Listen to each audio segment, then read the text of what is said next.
Of further flooding along with fast-flowing dangerous rivers. The rain will extend more widely across northern Scotland. There'll be some showers in southwest Scotland, northwest England, the odd one in the southwest, but generally across the south it's dry and a bright day with sunny spells, and a lot drier today across northeast England compared to yesterday. Temperature-wise, single figures, maybe 10 or 11 in one or two spots, maybe 12 or 13 along the south coast, but certainly feeling colder with a very strong wind continuing across northeastern parts through the day and overnight. The rain, though, will be easing from eastern Scotland this afternoon and through the course of the evening. Further south, many places will be dry, and in the west, where it's clear tonight, well, we will see a frost, certainly for Northern Ireland. We're likely to see a frost through parts of Wales, the West Midlands, even some southern counties of England starting the weekend at or around freezing. So a chilly start, but generally a sunny start across the south and west. Still a lot of cloud across the east. Some patchy rain. This line of rain may just gradually work westwards, but nothing like as heavy or as persistent as it has been. Eastern parts of England may finally brighten up a little bit. Temperatures, again, only single figures for many. Certainly feeling a lot cooler than last weekend. Might get up to 10 or 11 in the southwest. Then more rain comes in on Saturday night with some blustery conditions as well, leaving behind a lot of showers for most of us during Sunday. Goodbye.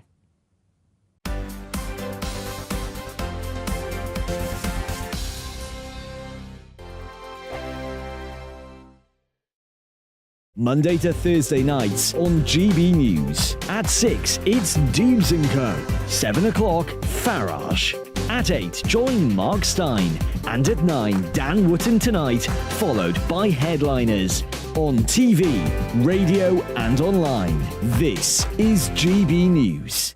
Join my show Farage, 7 p.m. till 8 p.m. Monday through Thursday, and there you will get opinion, analysis, debate, and I'll cover stories that nobody else dares to touch. You've been cancelled. Join the club. Oh my goodness me. And then for the last 15 minutes, talking pints. We're over a drink. We have a civilised conversation with someone. We very often disagree, but we do it in a grown-up way. Come and join me on Farage.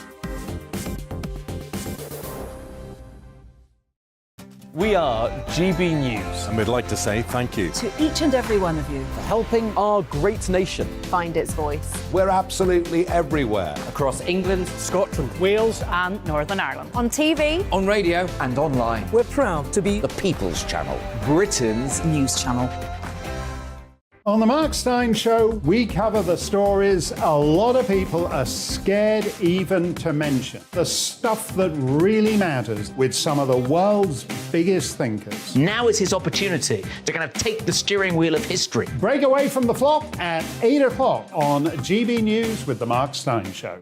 Hello, I'm Michelle Dewberry, and you can join me every weekday 6 till 7 on Dubes & Co. Me and my panel will get stuck right into the day's events, and I can tell you, in fact, I can warn you, expect some robust debates, some strong opinions and perspectives from both sides of the fence. It's about you at home as well. I love to read out all of your comments, or at least as many as I can. So join me, Michelle Dewberry, Monday to Friday, 6 till 7 on Dubes & Co.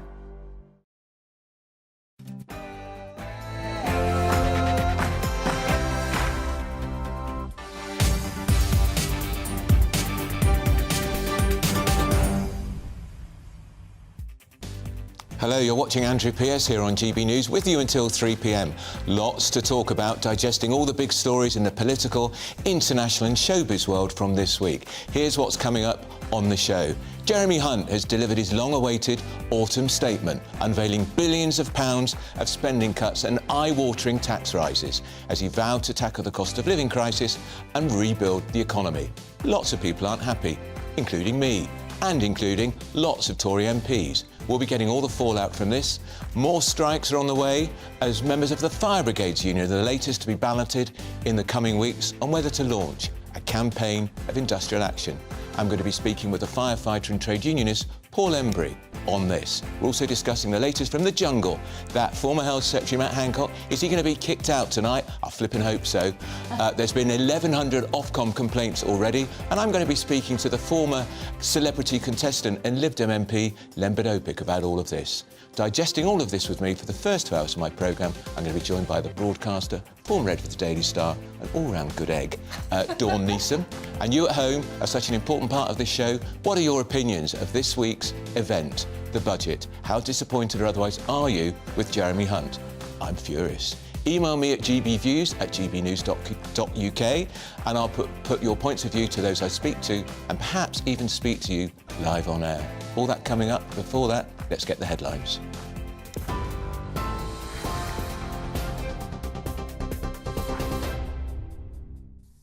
Good afternoon. It's coming up to 2 minutes past 12. I'm Rhiannon Jones in the GB newsroom.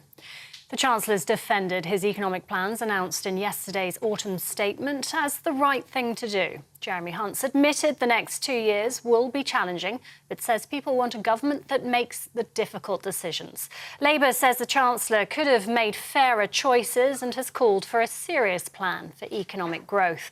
Experts predict living standards will fall over the next 2 years to levels not seen since 2014. Well, Director of the Institute for Fiscal Studies, Paul Johnson, says we shouldn't expect tax cuts anytime soon. One hesitates to make forecasts about sharp changes being persistent, but I would be most surprised if the tax burden gets back down to its long-term pre-COVID average at any time in the next several decades, quite honestly. Higher taxes, a bigger state, look to me to be here to stay unless something quite radical changes. Retail sales rebounded last month, according to official figures. The Office for National Statistics says sales increased by 0.6% in October. That's higher than analysts had predicted. It marks an increase on September, which saw a 1.5% drop, thought to be due to the Queen's funeral. Well, to help with the worsening cost of living crisis, the UK's biggest retailer is offering its staff advances on their pay. Under the Tesco scheme, around 280,000 workers can receive up to a quarter of their pay early. The supermarket chain says it'll help staff avoid having to take on expensive debt with high interest payments. Staff are allowed one advance per pay period at a fee of just under £1.50. The owner of a luxury hotel in Kent has told GB News he rejected a government offer to house asylum seekers because he wasn't prepared to make his staff redundant. In an exclusive interview, Richard Martin, who owns the Blazing Donkey Hotel near Sandwich, said he was offered over £1 million for a one-year contract. He said he couldn't think of anything more absurd and didn't want to let down the community that relies on his venue for events. This is used exclusively for our special events, mainly weddings, and we've hosted 2,500 in here since we created this space, and so for the asylum seekers that were intended to stay here, absolutely no purpose. In other news, a Swedish prosecutor has said damage to the Nord Stream pipelines in the Baltic Sea in September was caused by sabotage. Investigators have found traces of explosives at the site of the damaged gas pipelines linking Russia and Germany. Swedish and Danish authorities are investigating 4 holes in the pipes. Russia has claimed British Navy personnel were responsible, allegations the MOD denies. And Japan is warning a missile fired by North Korea overnight had sufficient range to hit the US mainland.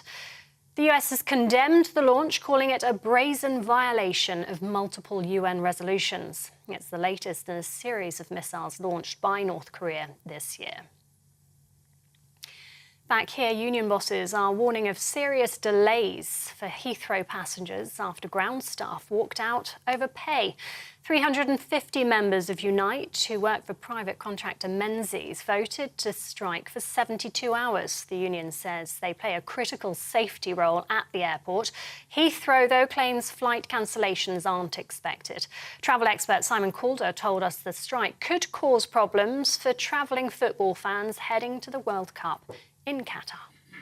You are advised to check with your airline before you travel, but all the airlines I've checked with say, yep, everything's going normally.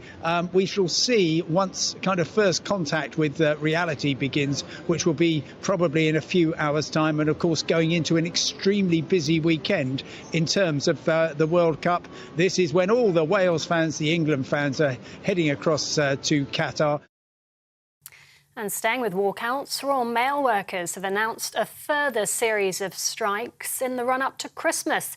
The Communication Workers Union will walk out on 6 dates in December, including Christmas Eve. That's in addition to the 4 days coming up over the next 2 weeks. Royal Mail has called the action damaging. Twitter has temporarily closed its offices amid a wave of staff resignations. The measure was reportedly prompted by fears disgruntled staff could sabotage the company. Hundreds of employees are believed to have quit. That's after owner Elon Musk asked them to sign up for long hours at high intensity or leave. Musk has tweeted he isn't worried about the resignations because the best people, he says, are staying. Well, Twitter says the offices will reopen on Monday.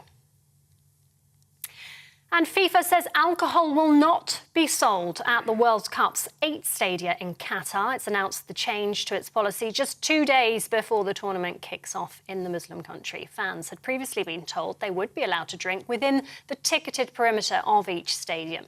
Alcoholic drinks will still be available at some selected fan zones. Budweiser, a major sponsor of FIFA, initially took to social media saying, well, this is awkward. That tweet has since been deleted. This is GB News. We'll bring you more as it happens. Now, though, back to Andrew.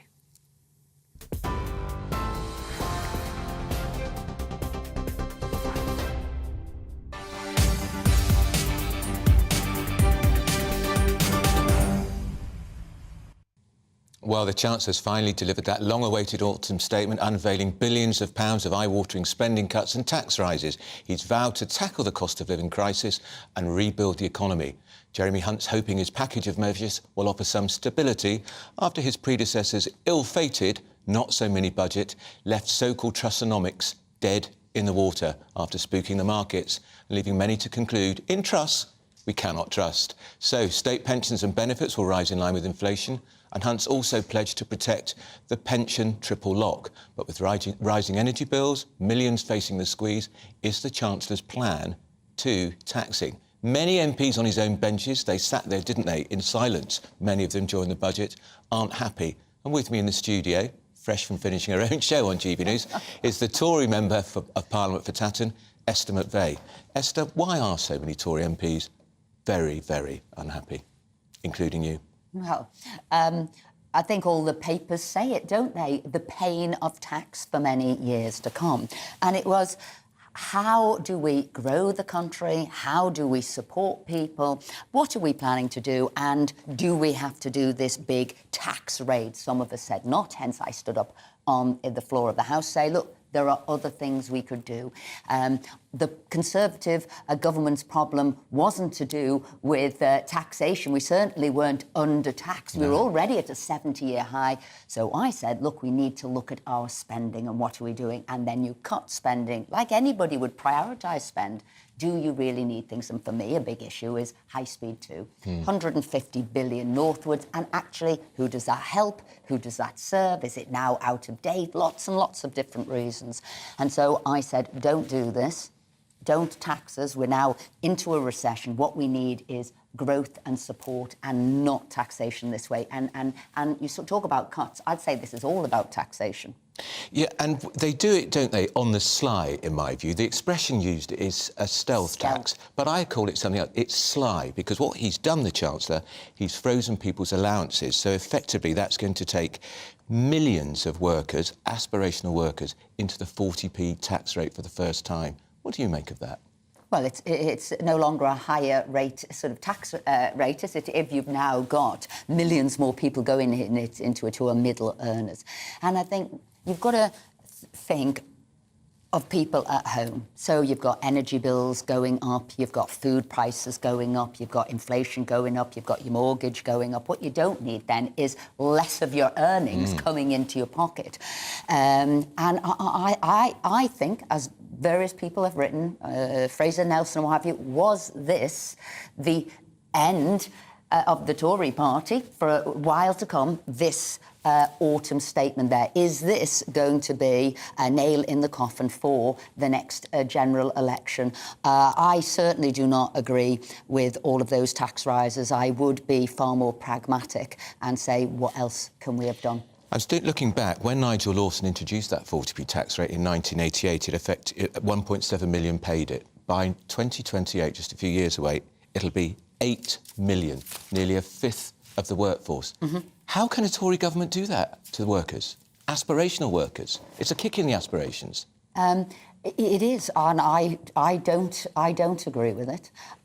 Equally, where you'll see business are going to be squeezed significantly. And who do we need at the moment? We need people with, aspiration, who are, I don't know, going to employ people, going to set up businesses. They need some support and comfort to get us through what could be a very tricky period.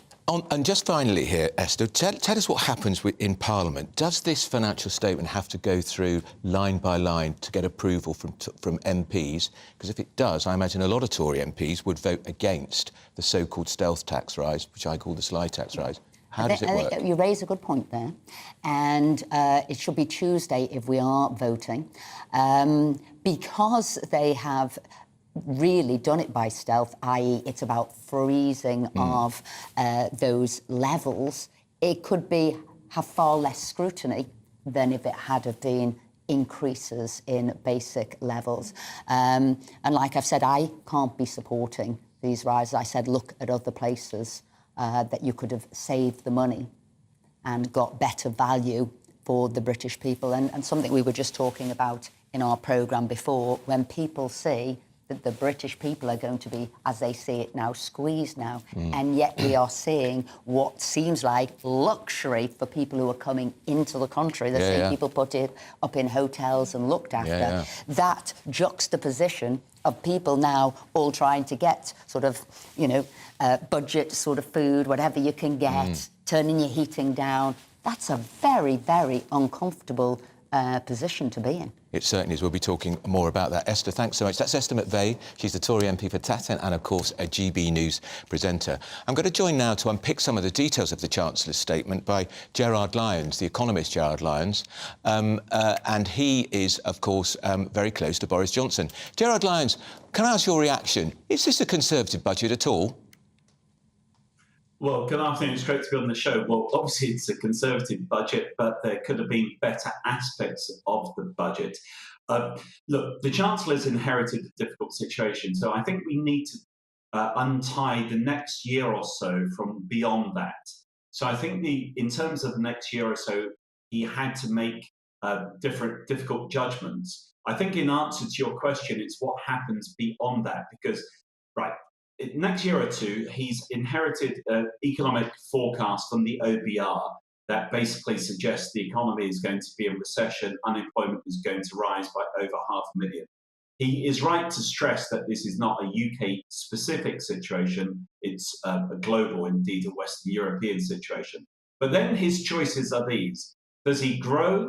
Does he borrow? Does he have austerity? Or does he have tax increases? Now, in the next year or so, I think it's important to avoid austerity. And as far as much as he can, it's important to avoid raising taxes, because when you tighten fiscal policy going into a recession, you make the situation worse. What happens beyond that is coming back to your previous guest, Esther, about getting the balance right between spending and taxation. And that's where he can legitimately be held to account. He hasn't really looked at reform of the public sector and in terms of better value for money in terms of public spending. So it's quality as well as quantity. And when we come to taxes and the supply side of the economy, yesterday the Chancellor talked about basically innovation and infrastructure, both important areas. What he failed to talk about enough yesterday was investment and incentives. And incentives do matter for an economy, both in terms of taxation and regulation. So in answer to your question, he's got a very difficult situation in the next year and a half to get us through the recession. He was right to avoid austerity. It didn't work the first time. But once you look beyond the next year and a half, he hasn't really provided us with enough vision for where that growth is going to come from. If there was one measure you would have preferred him to have introduced, Gerard, what would it have been? Well, in terms of yesterday, investment, actually, if you look at the whole supply side of the economy, one of the big problems for the UK has been the lack of investment for some time. There was very little there yesterday with corporation tax going back up. Little there yesterday to incentivise small and medium-sized firms. They're already facing squeezes on all their margins. So there could have been better measures yesterday to help the whole investment picture. And I think that was missing from it. Also, what was lacking yesterday is, let's remember the Chancellor has a 5 to 6 year vision. He had tax increases for the whole of the period. So there was little light at the end of the tunnel. What one would have hoped is that against the backdrop of that better growth picture that the OBR was projecting, admittedly on the basis of increased immigration, one would have hoped to have seen a better sort of mix of that growth picture 4, 5, 6 years ahead. So more vision in that respect. Actually, just finally, Gerard, have tax cuts become a new dirty word for the Conservative Party? Well, I think the issue is not just tax cuts. It's about having a real pro-growth vision.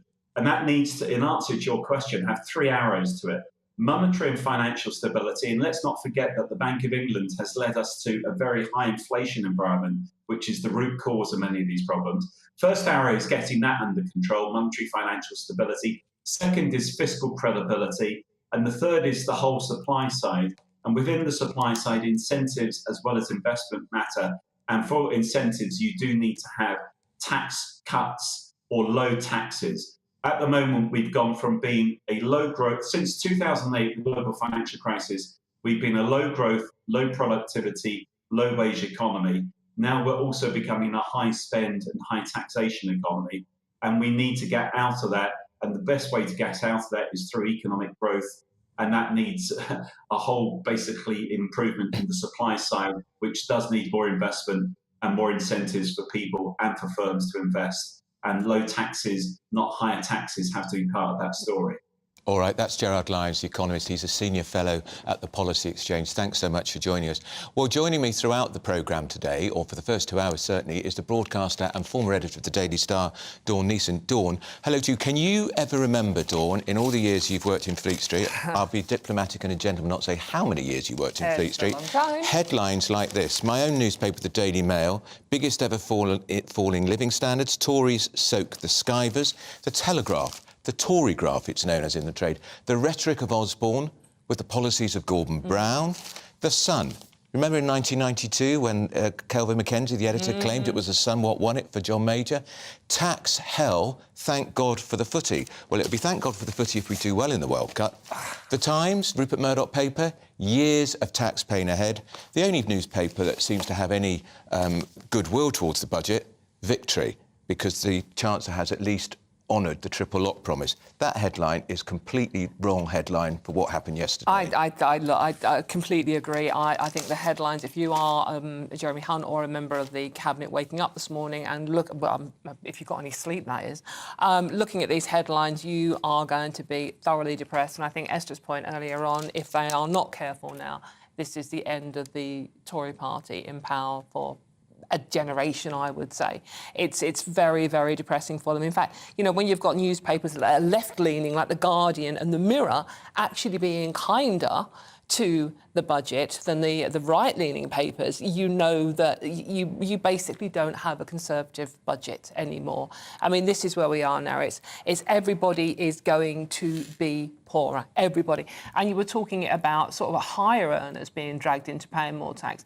But let's not forget, it's 3.2 million low earners will be dragged into paying tax for the first time. So this is affecting absolutely everybody, Andrew. And I just think that it's, you know, I can't get my head around what's happened, to be honest with you. We've gone, in the space of a few short weeks, that's all it is, a complete about-face on from giving it all away, let's drive the economy, to no, let's put a halt on the economy, because that's what this seems to. And Gerard had a very interesting point about, you know, our innovation being a dirty word. Well, it isn't a dirty word now for the Conservative Party. Tax cuts are a dirty word for it. Ambition, drive, improving your own lot without the government helping you step by step. We saw it during the pandemic, Andrew. We saw that the government micromanaged our lives. So they took away that drive that the Conservative Party used to have, the Margaret Thatcher ethos. And I wasn't her biggest fan, apart from the fact she was a woman. That ethos to improve yourself, to improve your lot, to work hard, to get better. And my dad was a Labour Party member, a union representative, but he brought me and my sister up to achieve things, to improve our lot, to be better. So our lives are better than his generation and my grandparents' generation. And that seems, where in this budget is that message? It's not there, and I completely agree with you. That's Dawn Newson. She's going to be with me here until 2 o'clock. The Chancellor's also announced in that budget a new devolution deal. Gosh, you must all be jumping for joy at that. It will bring an elected leader similar to the role of London Mayor to Suffolk, with similar devolution measures in Norfolk and Cornwall. Hooray! How exciting. Our political reporter, Olivia Utley, is in Suffolk to give us the local reaction from residents. Olivia. Yes, so it's slightly more complicated than just local mayors for Suffolk. Basically, what's happened is that ideas for devolution for counties like Suffolk and Norfolk has been in the pipes for a while now, but local council leaders have actually strenuously opposed that because they're worried about their own powers being diluted. So essentially, the compromise that the government and the local council in Suffolk has come to is that the government has said, fine, if you don't want a directly elected mayor, you can have a directly elected council leader instead, and to sweeten the pill we'll give Suffolk a whole load of funding. Now, talking to people here, they're pretty mixed messages really. They're generally quite interested in more devolution for Suffolk. They like the idea of decisions being made by local people rather than in Westminster. They're not particularly enthralled by the idea of local mayors. They aren't really that aware of what local mayors in other parts of the country have done. But what they're really worried about is that the extra funding that the government is promising Suffolk as a result of this deal will end up with them being burdened with much higher council taxes. And it's easy to see why, because yesterday Jeremy Hunt made a change in the way that council tax boundaries are adapted, meaning that instead of councils having to have a referendum if they're planning to raise council tax above 3%, they now only have to have a referendum if they raise council tax above 5%, which means that those in Band D, which is their average band, are likely to see their council tax rise by £250 a year. And that is the concern that I keep hearing on the ground here in Suffolk. Can I ask you just finally and briefly, Olivia, one person, of course, who could run for that job as elected mayor in Suffolk is one of the local Suffolk MPs, Matt Hancock, who's currently in the jungle, should be booted out ASAP, in my view. I think he'll be kicked out by his local party. He might be looking for a new job. Perhaps he could be the first elected mayor of Suffolk. Has Suffolk done enough to deserve that? I thought you might suggest Matt Hancock. That's definitely doing the rounds on Twitter as well. I don't think the poor people of Suffolk have done enough to deserve Mayor Matt Hancock, but we'll have to wait and see. All right, that's Olivia Utley. She is in Suffolk. We'll be talking about Matt Hancock, the idiot in the jungle, a little later on the programme. Do stay with us here on GB News with Andrew Pearce, because up next I'm going to be speaking with a firefighter and trade unionist, Paul Embry, because firefighters are now being balloted in the coming weeks about a possible strike action after rejecting a pay offer. But before that, let's take a look at the weather.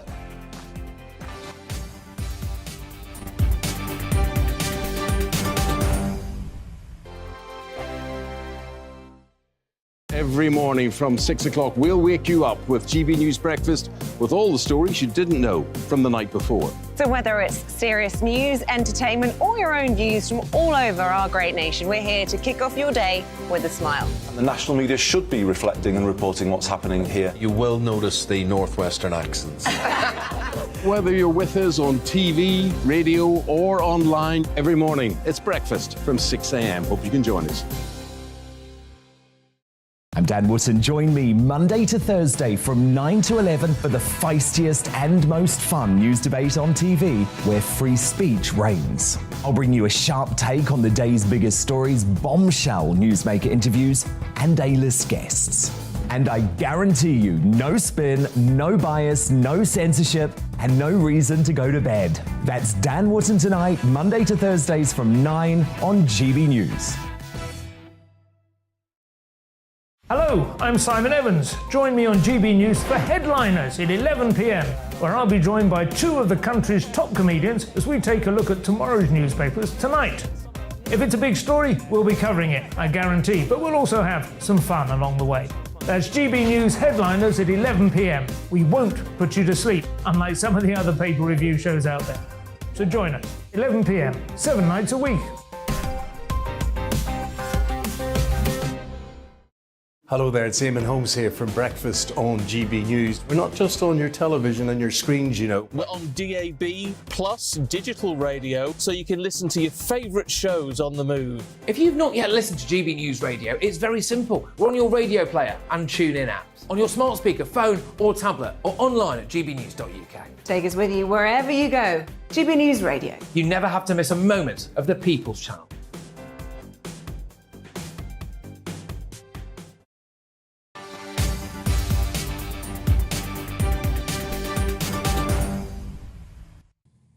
Welcome back. You're watching Andrew Pierce here on GB News. Well, I'm sorry to say we could have more strikes on the way. This time, firefighters who are to vote on strikes after rejecting a 5% pay offer. Members of the Fire Brigades Union are going to be balloted in the coming weeks on whether to launch a campaign of industrial action and whether to vote in favour of it. It would threaten the first national strike over pay in 20 years. FBU General Secretary Matt Rack has said we have firefighters using food banks. Our members worked through the pandemic to help protect their communities, taking on extra duties to do so. A further real terms pay cut is an absolutely disgusting way to thank them. Well, joining me now is firefighter and trade unionist Paul Embry. Paul, are you going to vote in favour of a strike? I will, Andrew. I'll do so reluctantly. I've served in the fire service for 25 years. I didn't join the fire service. Nobody does to withdraw my labour. You join it because you want to protect people. But the reality is that firefighters are being treated abysmally at the moment. They were originally offered a 2% pay increase. It increased to 5%, but with the cost of inflation being what it is, the rate of inflation being what it is, the pressures on firefighters, just as they are on every other worker, are enormous. I mean, I've spoken to colleagues in the service who really are struggling to make ends meet, colleagues who are worried about how they're going to buy Christmas presents for their children, colleagues who are worried about paying their mortgage when the interest rates go up, as undoubtedly they will again. People who are struggling to pay their energy bills. And for frontline emergency service workers, vital workers who put their lives on the line every day to protect people, to be in that sort of predicament, I think is absolutely inexcusable. So I will be voting to strike reluctantly, but I feel it's the only option we've got. What if there's a major fire, Paul, and your colleagues have all gone on strike? Are people going to die? Is it worth taking that risk? Well, it's an agonising decision, Andrew, for any essential worker to withdraw their labour. I've done it before in my time in the fire service. You always wrestle with your conscience. You always think about the consequences, but you also have to weigh up what's the alternative. And the alternative is that firefighters just go on year after year accepting paltry pay increases. The real wages of firefighters have fallen by something like £4,000 over the last decade.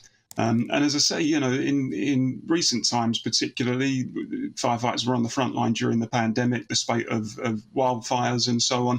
And, you know, people are a bit sick and tired, frankly, of being told how valuable they are and having politicians turn up to the scene of major incidents and say how wonderful firefighters are and paying tribute and clapping us. But then when it comes to actually paying firefighters a decent wage, they don't come up with the goods, and all of the praise in the world doesn't pay the bills at the end of the day.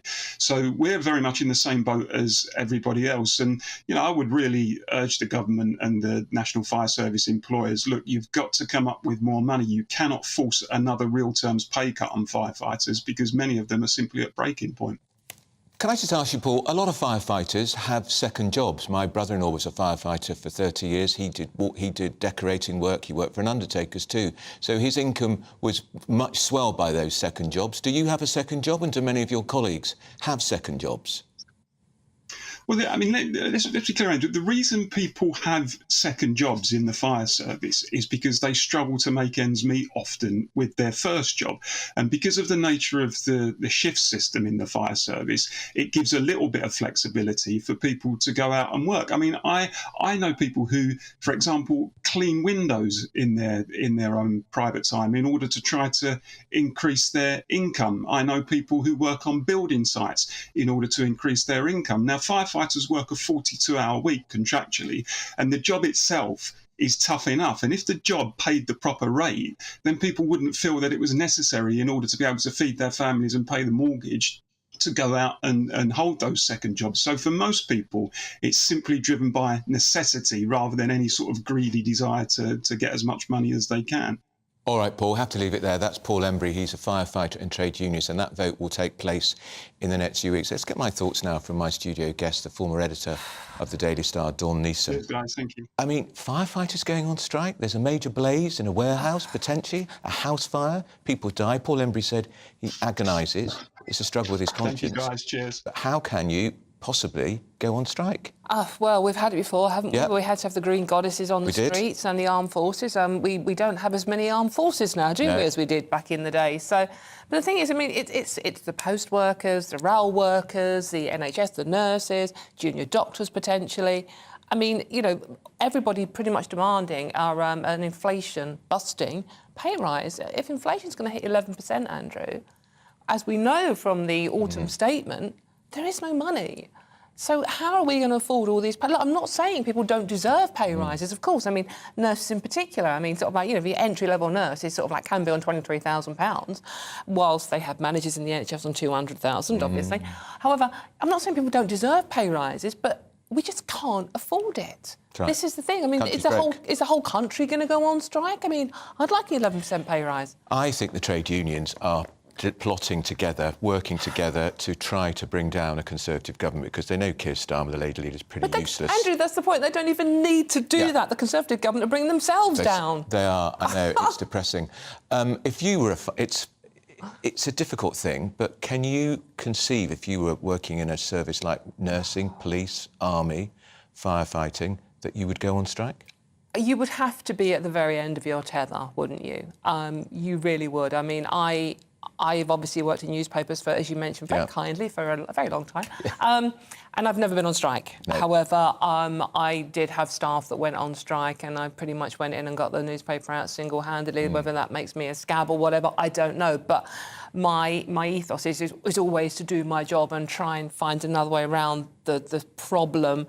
I'm assuming the Firefighters Union and the Unite and all the others going on strike have exhausted the talking routes. I'm not so sure. I'm not so sure, though. This is the thing. I think there might be political motivation behind some of it. It has to be said. I think there is. You're watching me, actually, Andrew Pearce. Or you could be listening to on the radio, of course. Andrew Pearce here on GB News. Stay with us because coming up, we're going to be heading across the country to speak to our reporters about how people feel about Jeremy Hunt's autumn statement. Let's call it a budget, because that's what it was. But first, it's your news update with Rhiannon.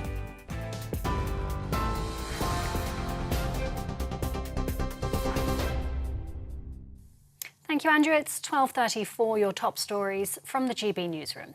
The Institute for Fiscal Studies warns Middle England, what it calls Middle England, is in for a shock. The independent economic think tank's warning the fall in living standards will be the largest since records began. Jeremy Hunt has defended his autumn statement plans as the right thing to do. But the IFS says those on middle incomes will see their wages fall, taxes rise, and they won't benefit from targeted support. Retail sales rebounded last month, according to official figures. The Office for National Statistics says sales increased by 0.6% in October, higher than analysts had predicted. It marks an increase on September, which saw a 1.5% drop, thought to be due to the Queen's funeral. The owner of a luxury hotel in Kent has told GB News he rejected a government offer to house asylum seekers because he wasn't prepared to make his staff redundant. In an exclusive interview, Richard Martin, who owns the Blazing Donkey Hotel near Sandwich, said he was offered over £1 million for a one-year contract. Mr. Martin says he couldn't think of anything more absurd. Royal Mail workers have announced a further series of strikes in the run-up to Christmas. The Communication Workers Union will walk out on 6 dates in December, including Christmas Eve. That's in addition to the 4 days coming up over the next 2 weeks. Royal Mail has called the action damaging. And FIFA says alcohol will not be sold at the World Cup's stadia in Qatar. It's announced the change to its policy just 2 days before the tournament kicks off in the Muslim country. Fans had previously been told they'd be allowed to drink within the ticketed perimeter of each stadium. Budweiser, major sponsor of FIFA, initially took to social media saying, "Well, this is awkward." That tweet has since been deleted. TV, online and DAB Plus radio, this is GB News. Don't go anywhere. Andrew will be back in just a moment.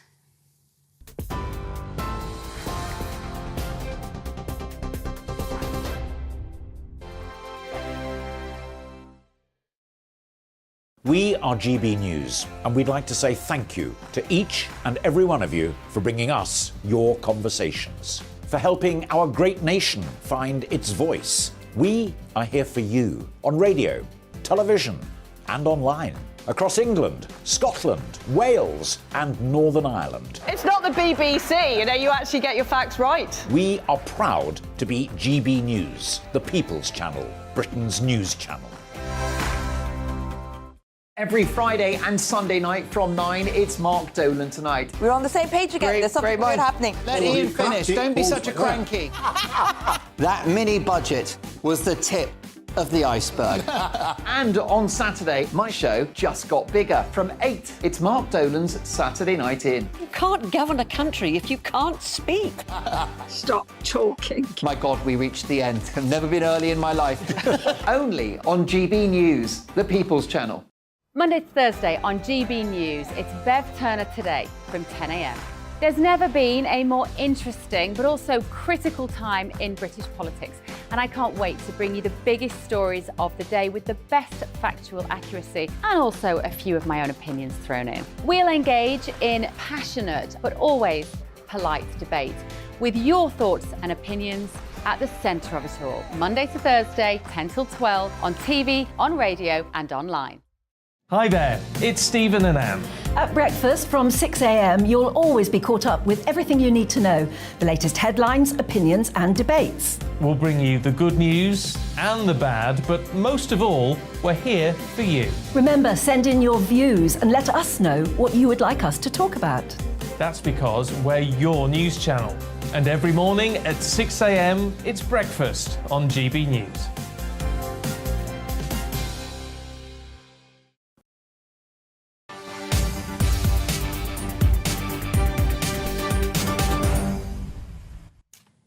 Welcome back to GB News. Andrew Pearce with you. Jeremy Hunt's autumn statement or budget got a pretty rough ride on the front pages of the newspapers today. But how is it going down in the great British countryside? Joining me now are two of our reporters.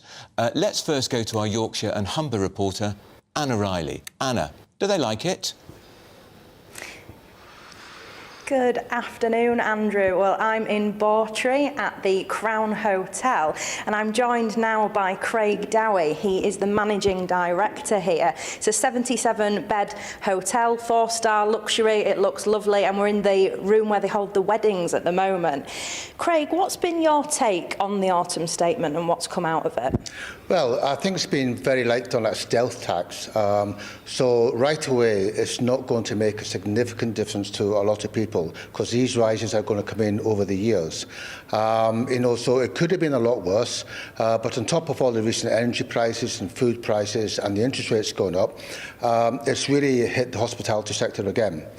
But one thing about the hospitality sector, we are very resilient. We've been through recessions 2008, we've been through COVID, so we have been battered so many times. But the one thing, the rules are the rules. The government's laid out, what's actually happening. And as us as a venue, we've got to play the game that's in front of us. And we will be resolute, we will be firm, we will be hard in our decision making. But ultimately, we will look after our customers. We will trade through this and do whatever we have to do to actually make it right. And, we are good at it and we'll work so hard to make it happen. And speaking of your customers, have you seen a downturn at all?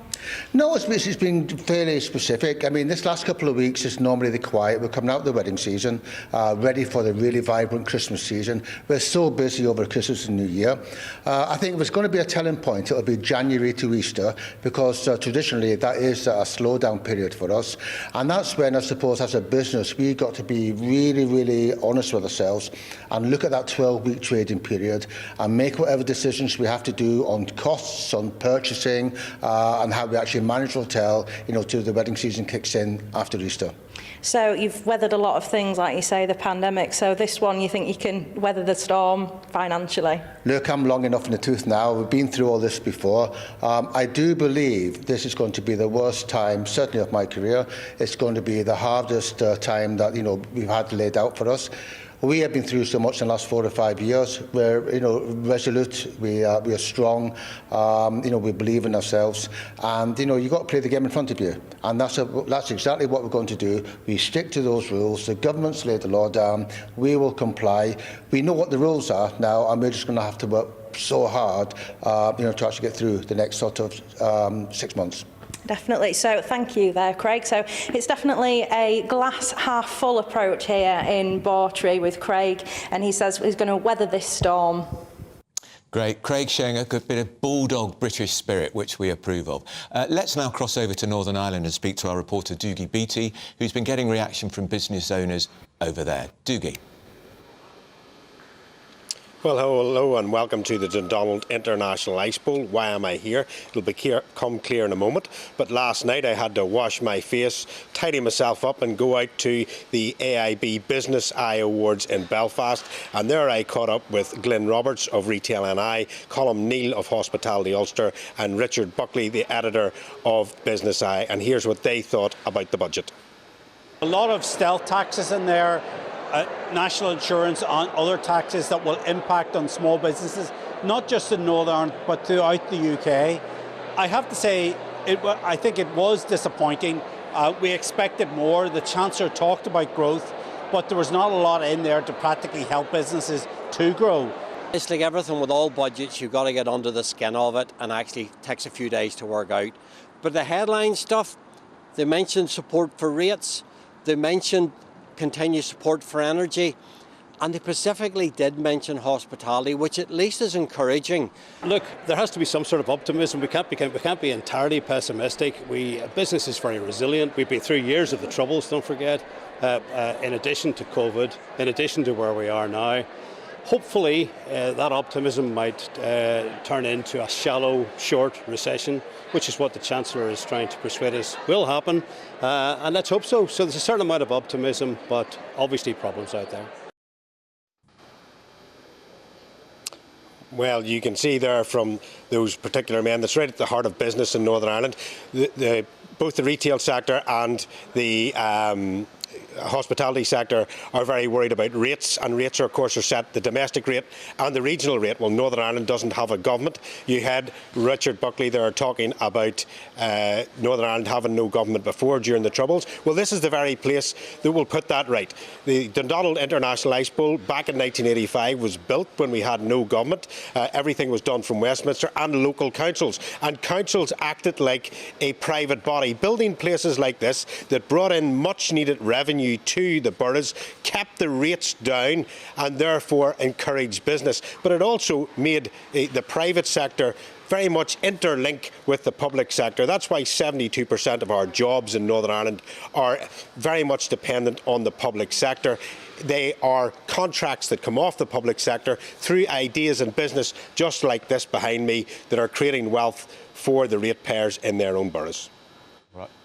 All right, that's Doogie Beattie. I don't know what's going on with that ice rink. Not many people skating. Not many people there. Well, it's a Friday afternoon, I guess. I suppose it is. Now, the owner of a luxury hotel in Kent has told GB News how he rejected a £1.1 million government offer to house asylum seekers for a year. Richard Martin, who owns the curiously named Blazing Donkey boutique hotel near Sandwich, said he just wasn't prepared to make most of his 50-plus staff redundant and let down his community. Our home editor, Mark White, he has the story.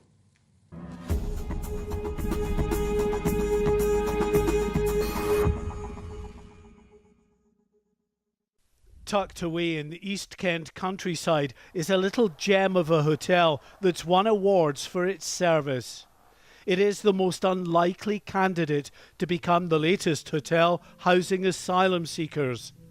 Yet that's exactly what would have happened had they accepted a more than £1 million offer from a Home Office contractor. This is also a popular venue for weddings and other events. Owner Richard Martin says the impact on the community of handing over his hotel to the government would have been huge. So this is our wedding and special events marquee right here. It looks very impressive, I have to say, Richard. Well, when you come in here, you can just see actually how unsuitable this would be for an asylum seekers venue. Entirely. This is used exclusively for our special events, mainly weddings, and we've hosted 2,500 in here since we created this space, and so for the asylum seekers that were intended to stay here, absolutely no purpose. And it's a valuable asset for the people in this local area, as well as obviously an employer. Of course, this space is known locally very well, and if you mention our name, the Blazing Donkey, locally, they'll just think weddings, and this is where it all takes place. The Blazing Donkey has also been voted one of the top glamping sites in the UK. As absurd as it sounds, these luxury tents and huts would also have had to house asylum seekers if the hotel had accepted the Home Office contract. And it would have meant housekeeper Annie and more than 50 other staff here in peak season would have been out of a job. But I don't think you would get the camaraderie that you would get here. We all sort of club in and it's really lovely. Like many people, the hotel's director, Trevor Squire, lost his previous job during COVID. Going through all that again would, he says, have been unbearable. For me, and also for another couple of staff, we live here. This is our home. This isn't just our job. This is my home, and I see it as my home. And, you know, I'm not a young man, so it would have been terrifying. With more than 42,000 people having crossed the channel in small boats so far this year, the pressure on authorities trying to find them suitable accommodation is intense. But this luxury country hotel is surely not what the immigration minister meant when he said Channel migrants should be housed in basic accommodation. Mark White, GB News in East Kent. Well done, that hotel owner, Richard Martin. How it would stick in people's craw to think that asylum seekers, most of whom, in my view, are economic migrants, can be put up in a 5-star hotel with 3 meals a day, probably hot meal at lunchtime, hot meal in the evening, when there's a lot of people in this country, people watching this programme today and listening to this programme today on the radio, are worrying about turning on the heating, probably wearing jumpers in bed, and yet we're seeing these refugees being put up in luxury accommodation. So well done, Richard Martin. Now I want to change the subject because Matt Hancock's time in the jungle, you know who he is. He's the Health Secretary, the one who said he'd put a protective arm around every care home in the country during the pandemic. That didn't go well, did it? Well, his time in the jungle is still causing a stir among the public, with the regulator Ofcom confirming they've received more than 1,100 complaints over the former Health Secretary's time in the jungle. Should the MP for West Sussex be there, or should he be back home helping to represent his constituents during the economic crisis? Well, the popularity will be tested. Tonight is the first eviction from the jungle. Could Hancock be saved? Let's get the thoughts of my press friend, Dawn Neeson. Now, I've got a confession to make. Uh-oh. My guilty not that one secret, again. You can't say that on air. My guilty secret is it's the first time I've watched The Jungle regularly. And it's because of him. And therein Hancock. lies the rub. Therein lies the rub, doesn't it? He's in there because he's getting viewing figures. Yeah. And that is working. It's getting very good viewing figures this year. And my paper, or the paper I write a column for, the Daily Star, has been campaigning for readers to phone in and vote to get Matt Hancock to do every single trial. Now, initially, quite good fun. Yeah. You know, eating a bit of sort of like anus rather than talking out of his own like he used to do. Yeah. But he's loving it. He's really getting off on it. You know, those little beady eyes of his. And that laugh, Andrew, that laugh. I know. I could never unhear that laugh. That is scary.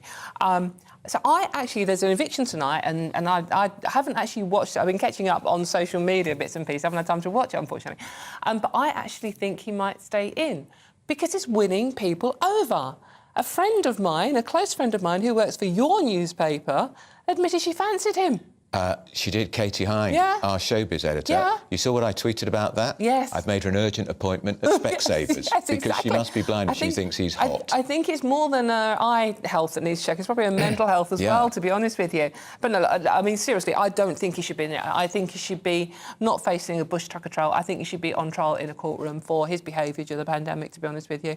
I think it's appalling how he behaved. I think the lies he told, some of the interesting PPE contracts that were handed out, the care home... Don't forget the landlord of his local pub. Yes, yeah, called the Cock Inn, how very apt. I just think that man should not be prime-time entertainment. I honestly can't watch it because of him. It's a bit like the football going on in Qatar. I can't watch that either because I'm profoundly against what that country does, profoundly against what Matt Hancock did when he was Health Secretary. But it's interesting you say he may be winning friends because that was the gamble he took, because I spoke to his people. He was allowed to keep his phone for the first few days until he went in the jungle, and he was calling MPs up saying, I'm going to emerge from the jungle as one of Britain's most popular celebrities.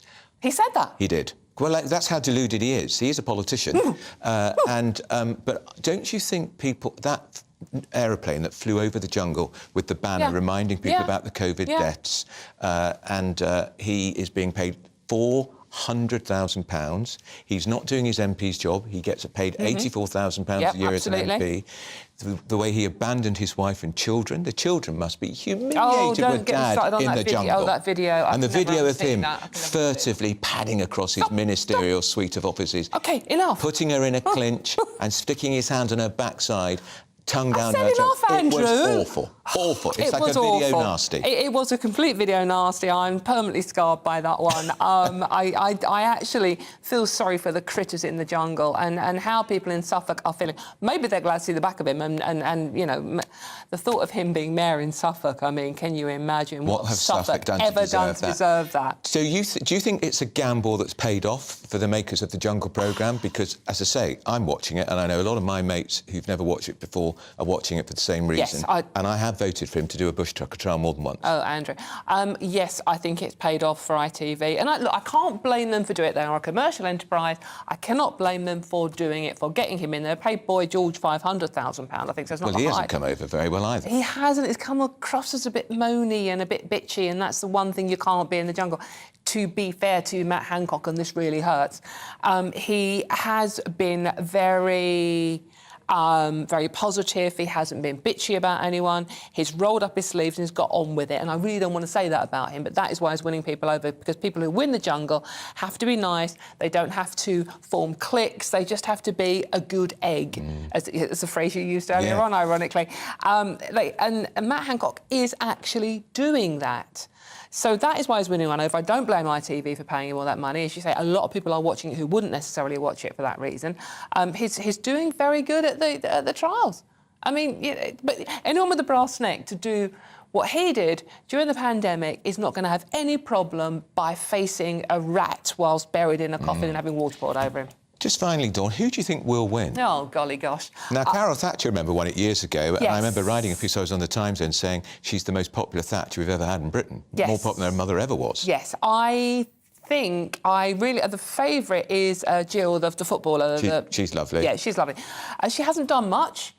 Because she's not allowed to, because Matt Hancock is doing all the blooming trials, isn't he? So I'd like to see her win, because, I mean, she's genuine inspiration as a lioness. So I'd like to see her win. I'm not sure she will, because she hasn't actually got that much airtime. And she's a bit boring.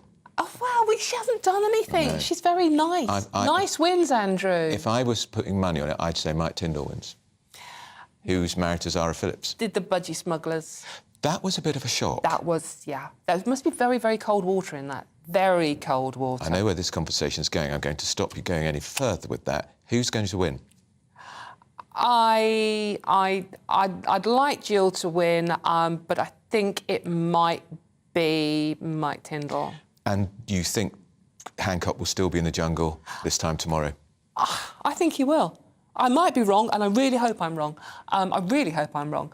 But I think he will, and I think he might even keep it. I think he might even make the final day, because it's in the interests of the show to keep him in there, and it's all in the editing.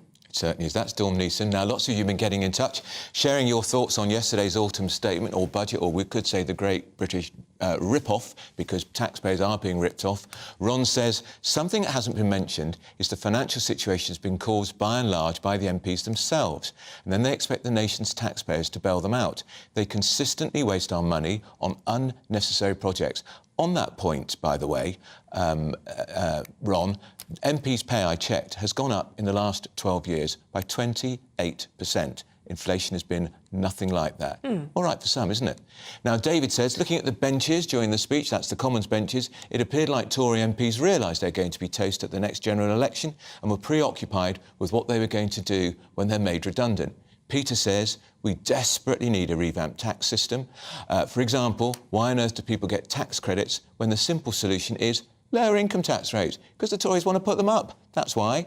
Why tax fuel excessively when it directly stymies the economy and leads to increased inflation? None of it makes sense. You're watching Andrew Pierce. Plenty more still to come over the next 2 hours. We're getting more reaction from this week's big events. And don't forget to get in touch with your views. Do you want to appear on my show? Because I'd like you to. gbviews@gbnews.uk. Before that, the weather. Hello, I'm Aidan McGivern from the Met Office. The rain in eastern Scotland is finally easing, but it's staying damp here for the rest of the day. Clear spells elsewhere, and as a result, a chilly night to come.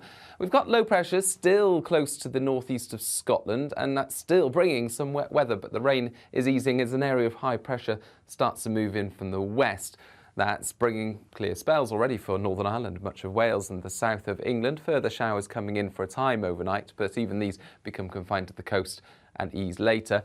The rain less heavy, less persistent across Scotland, although still some damp weather about, and some outbreaks of light rain returning to the east of England overnight as well, staying frost-free in the north and the east. But for southwest Scotland, Northern Ireland, parts of Wales and the southwest, a touch of frost first thing. Northern Ireland, the coldest spot, -2, -3 Celsius in places, and some dense fog patches first thing. They'll be slow to clear, and it'll be cold where those fog patches persist. Otherwise, bright skies for the western half of the UK, cloudier conditions in the east, but the rain tending to be light and on and off, nowhere near as heavy and persistent as it's been in places. A coldish afternoon compared to what we've seen recently, 11 or 12 Celsius in the south, 8 or 9 in the north. But for many, it's bright skies and largely dry until the evening, when some heavy and persistent rain pushes into Northern Ireland, reaching western Scotland, Wales and the southwest by midnight. That sweeps across the country, accompanied by coastal gales around parts of western Scotland and Northern Ireland. It's replaced by showers. And it's a milder night because of the breeze and the rain, but cold enough for some flakes of snow over the Scottish mountains, perhaps the Pennines as well, above around 400 or 500 metres. The rain pushes into the North Sea, blustery showers follow, some heavy downpours in the west, and that's how it looks on Sunday, a day of sunny spells, but also some of these lively downpours, a gusty breeze, and Monday, Tuesday sees more unsettled weather.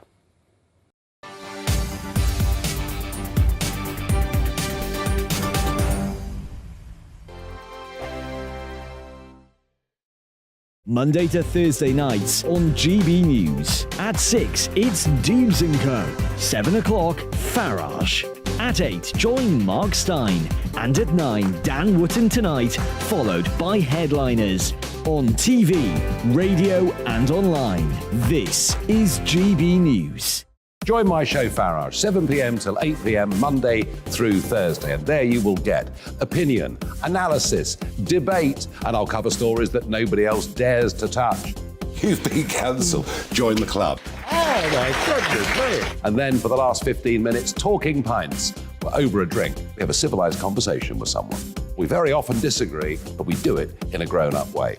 Come and join me on Farage. We are GB News. And we'd like to say thank you To each and every one of you. for helping our great nation. Find its voice. We're absolutely everywhere. Across England, Scotland, Wales and Northern Ireland. On TV. on radio, And online. we're proud to be The People's Channel. Britain's News channel. On the Mark Stein Show, we cover the stories a lot of people are scared even to mention. The stuff that really matters with some of the world's biggest thinkers. Now is his opportunity to kind of take the steering wheel of history. Break away from the flop at 8 o'clock on GB News with the Mark Stein Show.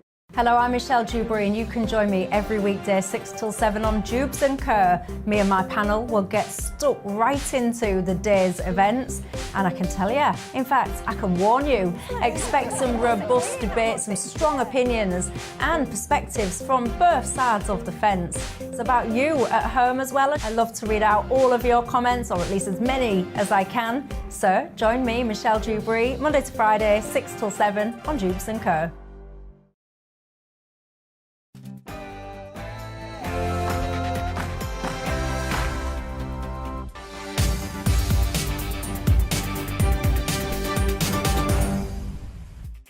Hello, you're watching Andrew Pearce here on GB News with you until 3 o'clock this afternoon, digesting all the big stories in the political, international and showbiz world from the last 7 days. Here's what's coming up in the next hour. That man, Jeremy Hunt, I think he's a member of the Tory party, announced his autumn statement in the House of Commons. He said billions of pounds in spending cuts and tax rises while vowing to tackle the cost of living crisis. We'll be getting expert opinion on this and yours. We'll also be talking about how Poland and Ukraine are at odds over that missile strike that hit Poland the other day, with President Zelensky denying the missile was from Ukraine. Fuel duty could rise by the end of March 2023 by, get this figure, a staggering 23%.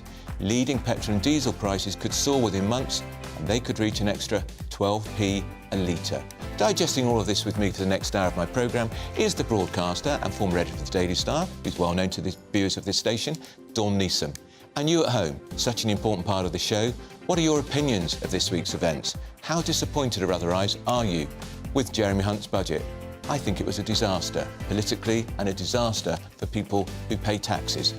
Email me at gbviews@gbnews.uk and I'll put your points of view to those I speak to, and perhaps even speak to you live on air. All that coming up, but before that, the latest headlines.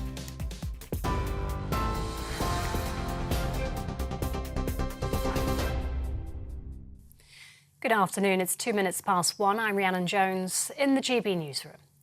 The Institute for Fiscal Studies is warning what it refers to as Middle England. It's in for a shock. The independent economic think tank predicts the fall in living standards will be the largest since records began. Jeremy Hunt has defended his autumn statement plans as the right thing to do, promising to protect the vulnerable. However, IFS Director Paul Johnson says those on middle incomes will see their wages fall, taxes rise, and won't benefit from targeted support. One hesitates to make forecasts about sharp changes being persistent, but I would be most surprised if the tax burden gets back down to its long-term pre-COVID average at any time in the next several decades, quite honestly. Higher taxes, a bigger state, look to me to be here to stay unless something quite radical changes. Well, retail sales rebounded last month, according to official figures. The Office for National Statistics says sales increased by 0.6% in October. That's higher than analysts had predicted. It marks an increase on September, which saw a 1.5% drop, thought to be due to the Queen's funeral. And to help with the worsening cost of living crisis, the UK's biggest retailer is offering its staff advances on their pay. Under the Tesco scheme, around 280,000 workers can receive up to a quarter of their pay early. The supermarket chain says it'll help staff avoid having to take on expensive debt with high interest repayments. The owner of a luxury hotel in Kent has told GB News he rejected a government offer to house asylum seekers because he wasn't prepared to make his staff redundant. In an exclusive interview, Richard Martin, who owns the Blazing Donkey Hotel near Sandwich, said he was offered over £1 million for a one-year contract. He said he couldn't think of anything more absurd and didn't want to let down the community that relies on his venue for events.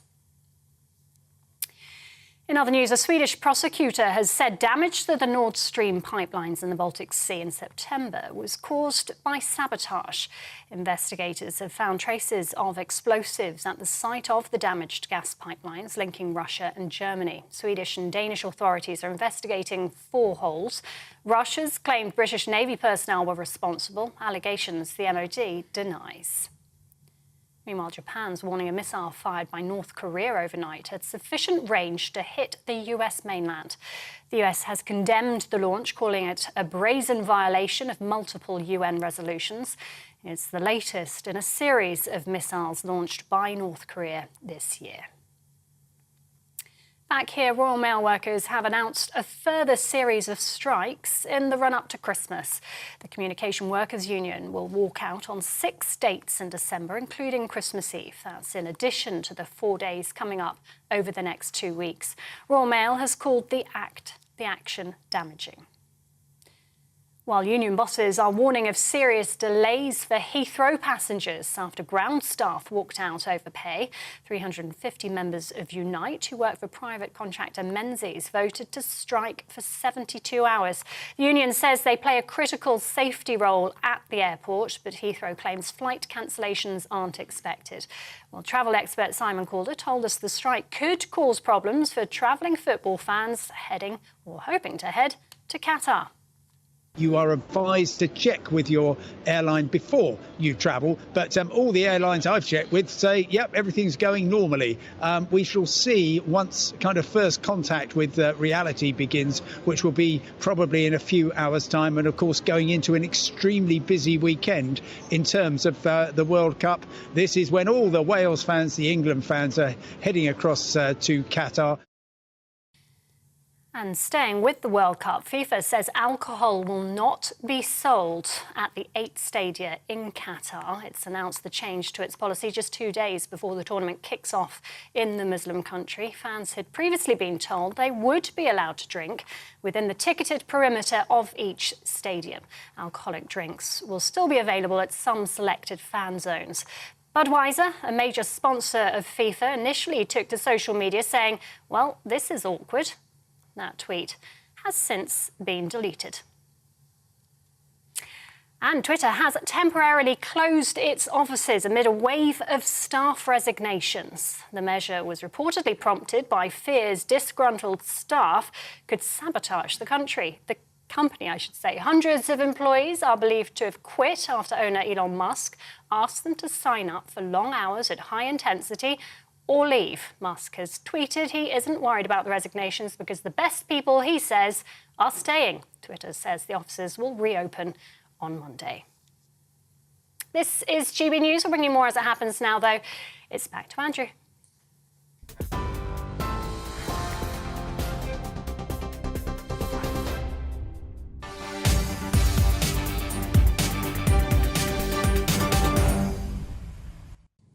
Well, let's get back to the discussion about the big event of the year, probably the biggest event of the year, unless you count the resignation of Boris Johnson and that other Prime Minister, Liz Truss. It's the Chancellor's autumn statement, budget effectively, which was announced yesterday. He says the Office for Budget Responsibility has now confirmed that the United Kingdom is in recession. He then set out his plan for a battery of tax rises and spending cuts, reducing the threshold of income tax from $150,000 to roughly $125,000 for top-rate taxpayers. The windfall tax on oil and gas giants will increase from 25% to 35%. Could have gone higher, couldn't he? He also went on to say that the national living wage will increase from April. The hourly rate will be £10.42. The government is also going to pay vulnerable people cost of living payments, £900 for people on benefits, £300 for pensioners and £150 for those that have disability benefits. The former Education Secretary, Justine Greening, she says the devil is in the detail with this statement. And here with us to go through some of that detail is the independent economist, Julian Jessup. Julian, if I can use your first name, good afternoon to you. I still can't believe the words that came out of the Chancellor's mouth came from a Conservative Chancellor. I thought Gordon Brown was back at the dispatch box. I think a lot of people have that same feeling. I know a lot of commentators, both from the right and the left, who weren't quite sure what to make of this budget. I mean, certainly large parts of it were precisely what a Labour Chancellor would do, in particular, increasing tax on higher earners and whacking energy companies, not just now, but all the way out to 2028, when surely any windfall they may have got from the current energy crisis would be long behind us.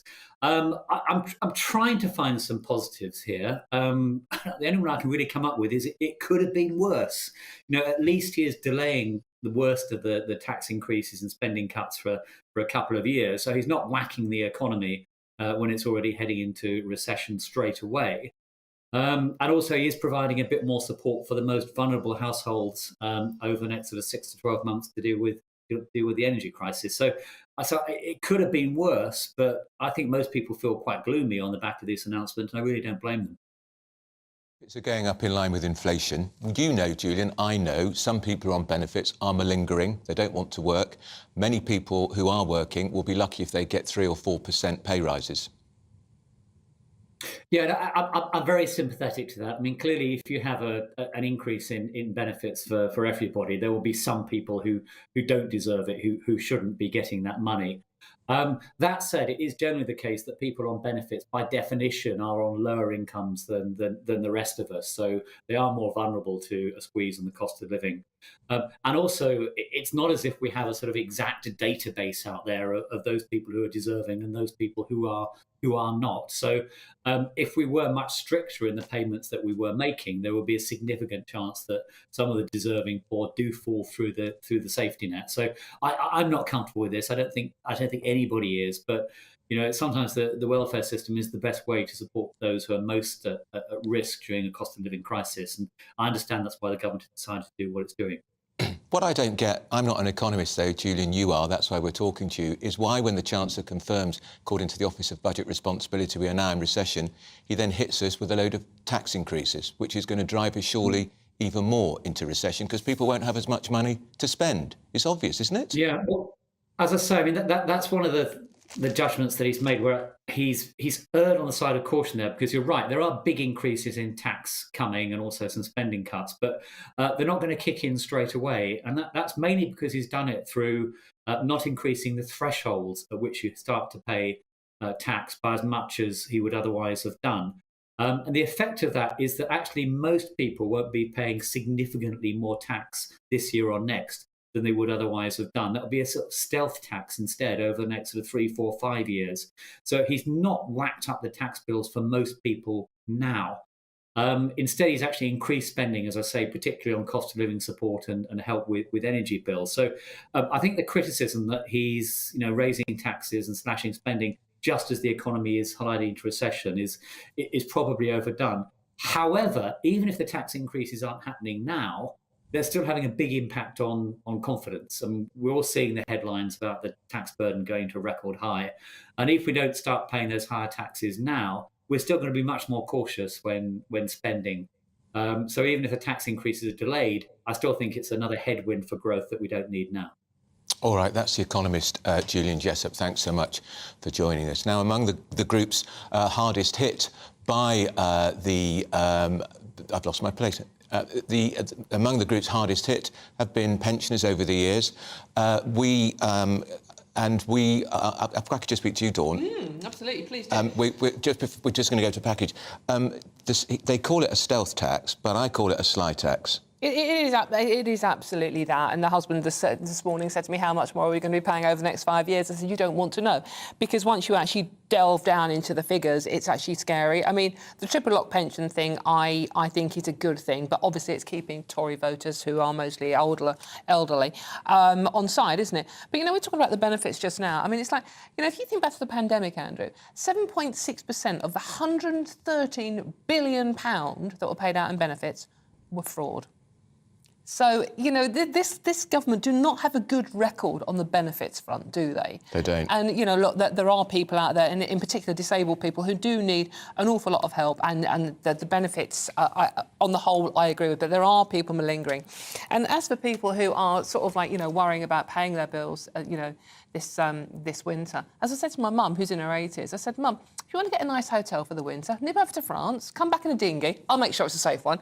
And just get in a hotel the whole winter, sorted. You're so right. That's Dawn Neeson. She's with me here until 2 o'clock. Now, among the groups hardest hit by the rising cost of living are pensioners, of course, who are often on a fixed income and they, of course, spend more time at home. And national charities warn that many vulnerable elderly people are being forced to choose between heating and eating. A charity in Yorkshire has launched a new scheme to help out its local community. Our reporter, Anna Riley, she's got the story. A hot meal, a warm place to shelter and a chance to socialise. That's what older people in this East Yorkshire community are being offered. It's all part of a new lunch club scheme launched by a national charity who want to ease the burden for pensioners, some of whom are forced to decide between eating or heating their homes. Nobody likes to get into debt, but especially older people. So they will pay those astronomical fuel bills and then have nothing left for food. And that's a big problem, you know, when it's food or heating, and food is second. And that is why this lunch club is here, so that people don't have to choose between heating and food. Pensioners at the lunch club appreciate the support during these economic times. Beginning of next year arrives, it will probably be a bit of a shock, like everyone is saying it's going to be. But I'm turning my eating down and wearing warm clothes and being sensible. And I think if you're sensible with what you do, you can mainly cope. Those people who are really in need, and I'm talking about real need now, not people who just grumble because things go up, you know. The town mayor fully backs the scheme. It is going to be a struggle for some people. And I do hope that it doesn't come down to a choice between heating and eating. That is why places like this have come into being, and that's what makes the initiative so good and so exciting. As winter sets in and the cost of living continues to rise, clubs like this are set to be needed more than ever across Britain. Anna Riley, GB News, Headon. Well, let's get more on the pensioners' angle now. Jeremy Hunt announced that state pensions will increase by 10.1%, and the triple lock, which was dropped last year, is guaranteed until April 2023, while the elderly will also be able to get a cost of living payment from the government of £300. Let's talk to Caroline Abraham. She's director of Age UK. Caroline, there was a lot of speculation about the triple lock. You could have knocked me over with a feather if the Tory government had abandoned it for a second year running. We know many people who vote. The largest section of the community that votes are people who are retired, and often they vote Conservative. Yes, you're right. Of course, there must have been political reasons for why the government did what it did. But actually, it was also the right thing to do this time, because there's absolutely no doubt that had the triple lock not been going to be restored, we would have been really worried about how pensioners would have coped next year. And as indicated really in your package, really interesting hearing what the older people and the worker were saying. The problem is older people don't like going into debt, and they'll do almost anything to avoid it. And our biggest worry was that if they didn't have any more money coming down the track for them in the spring, they would over-ration their heating and their eating through the winter, when they really do need to keep warm and well-nourished to keep fit and well, because otherwise we're just going to pile pressure onto the NHS. So we're heartily relieved and obviously very pleased and grateful that the government has reinstated the triple lock.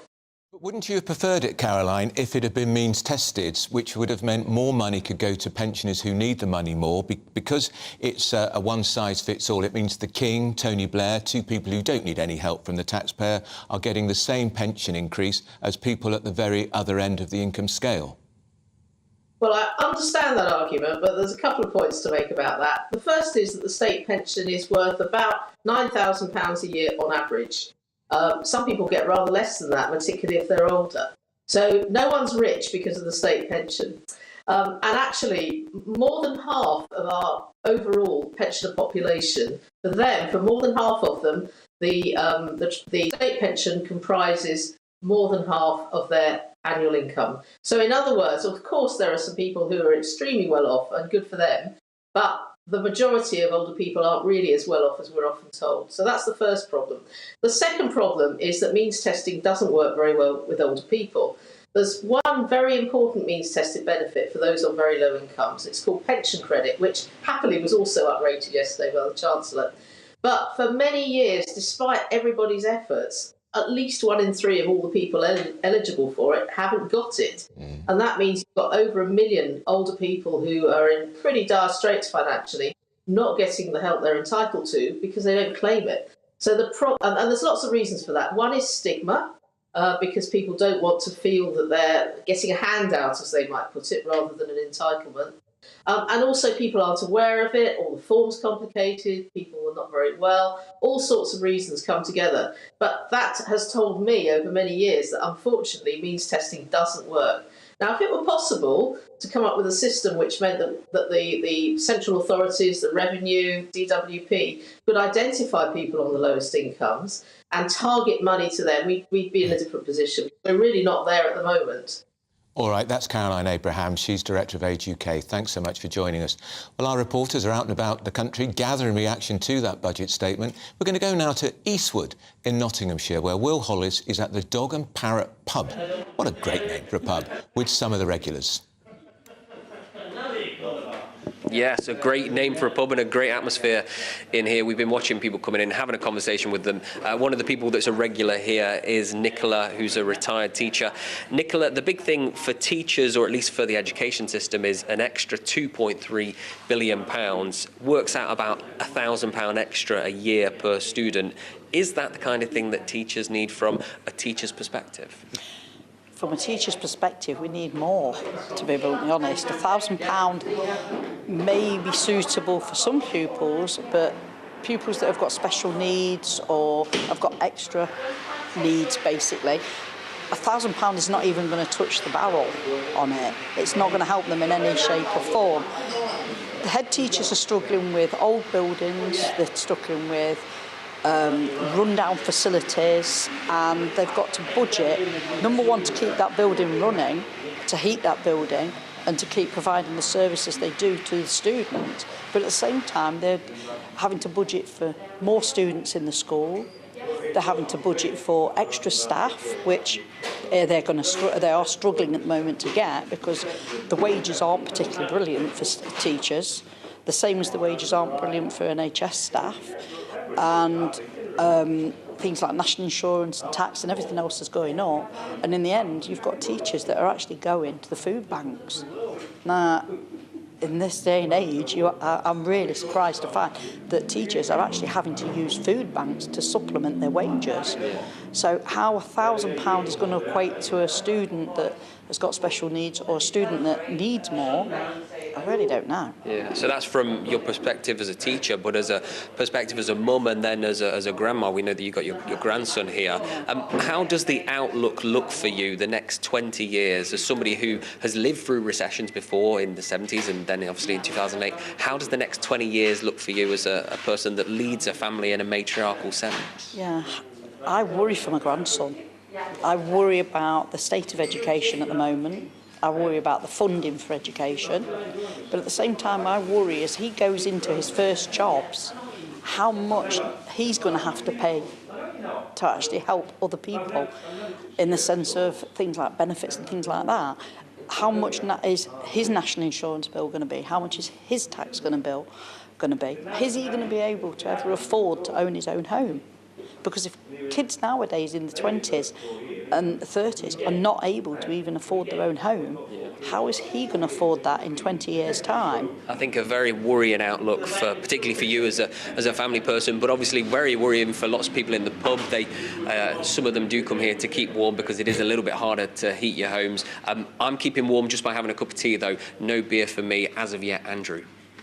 That's what he tells us. Do you believe him? I'm not sure I do. Exactly. Now, coming up, we'll be getting the latest on the missile strike that hit Poland. I'm going to be talking to my studio guest, Dawn Neeson, about the cost of filling up a car. But before that, we're going to take a short break.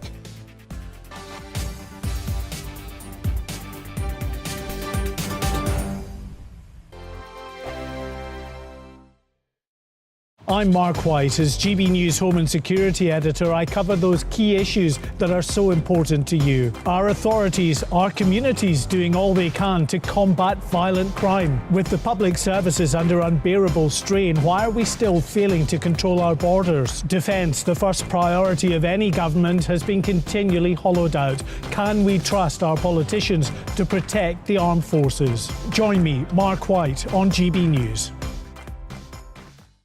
We are GB News, right across the nation. You can get us on television, on radio, on digital. We're absolutely everywhere. Amazing! You see, amazing! You remind me of me in the European Parliament. But here's the most important bit. We are not part of the mainstream establishment. We think and speak just like you do. We are the People's Channel. Magnificent. That's really, really thoughtful. Come and join us on GB News, the People's News Channel.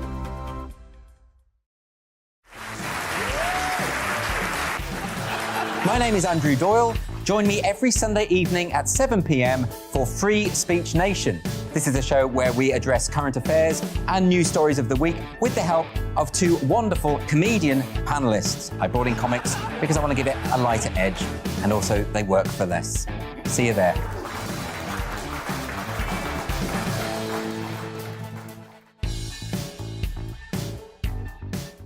Join me, Arlene Foster, for the briefing on GB News. Every Friday at 3 p.m, I'll give you all the latest political news and analysis, and we'll have robust live debate. To make sure that you're caught up on all of the biggest issues of the day, we'll bring on experts in their field. I'll ask the questions that you'd like to ask. We're not afraid to tackle discussions from all perspectives, including yours. Don't forget, the briefing with me, Arlene Foster, every Friday at 3 p.m. on GB News.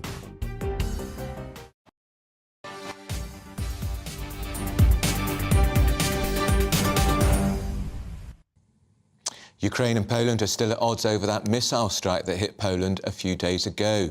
Ukraine's President Zelensky is adamant his country's not to blame for the explosion, which killed 2 people on that Polish farm. Polish officials are saying that Ukraine may get access to the site where the missile struck. Well, joining me now to talk about this more is Keir Giles, who's the Senior Consulting Fellow at the Russia and Eurasia Programme at Chatham House.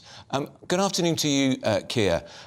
We have to hope, don't we, that the missile did come from Ukraine, because if it was an act of hostility by Russia, that tips us closer to a potential military, even nuclear conflagration between Russia and NATO. Yes, it was always unlikely that this was going to be a deliberate act by Russia, because the very last thing that Russia wants is direct confrontation with NATO.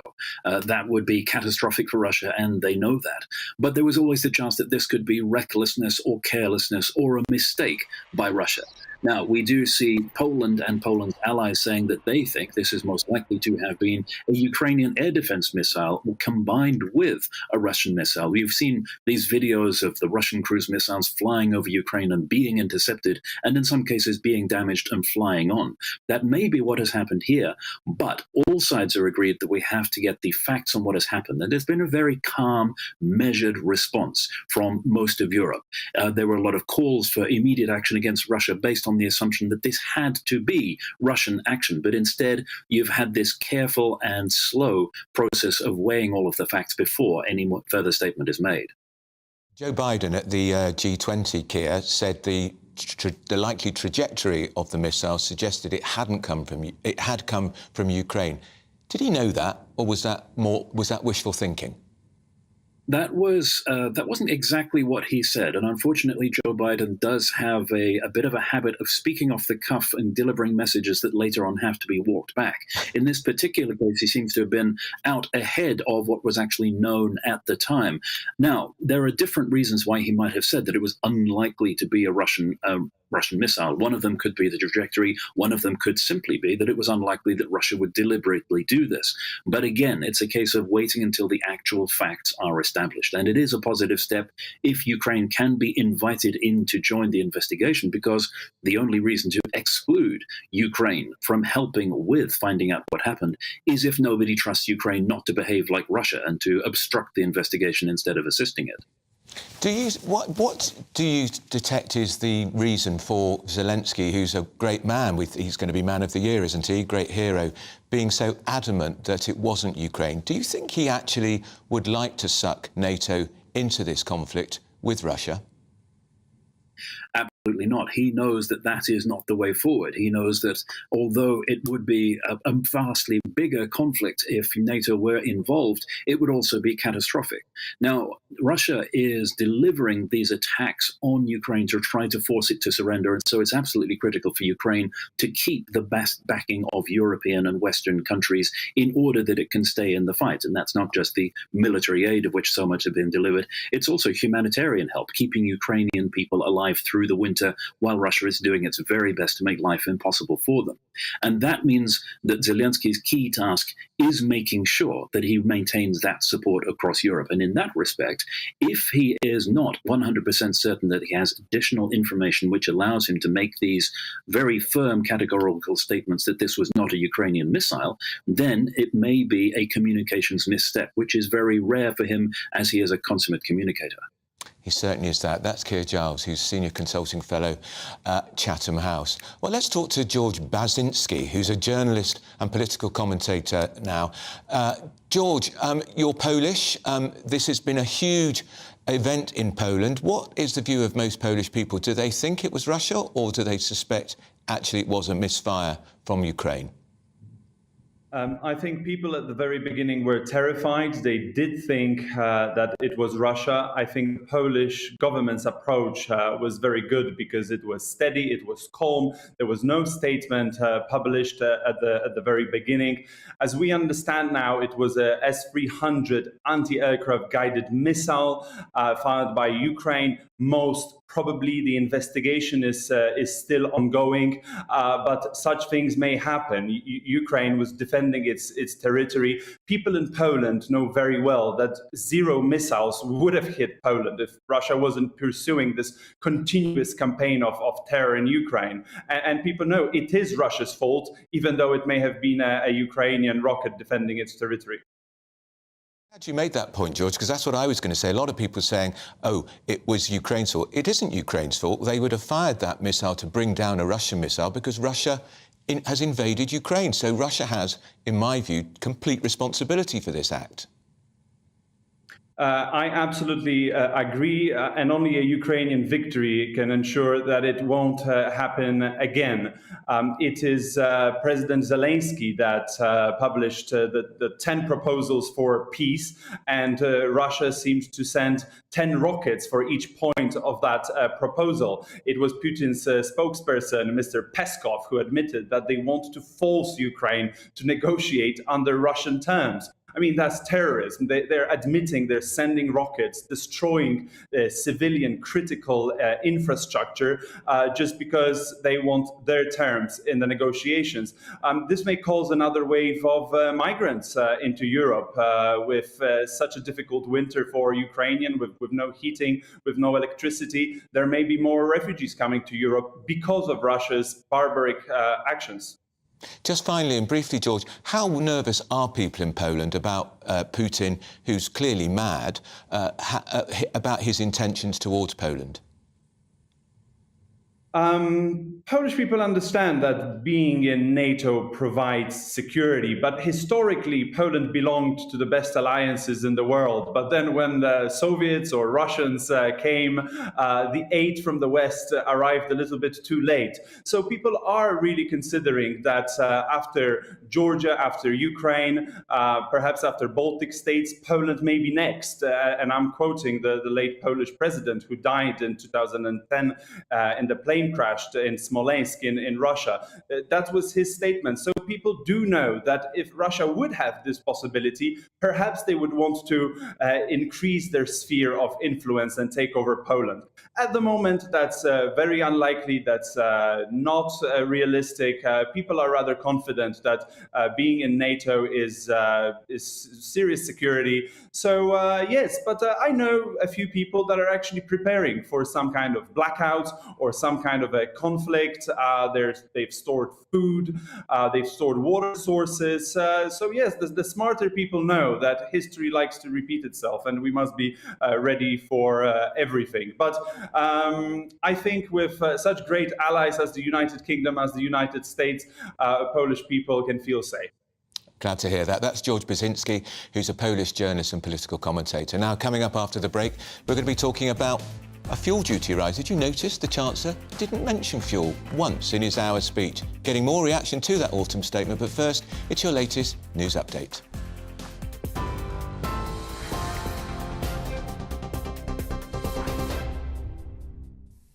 Good afternoon, it's 1:34. I'm Rhiannon Jones in the GB newsroom.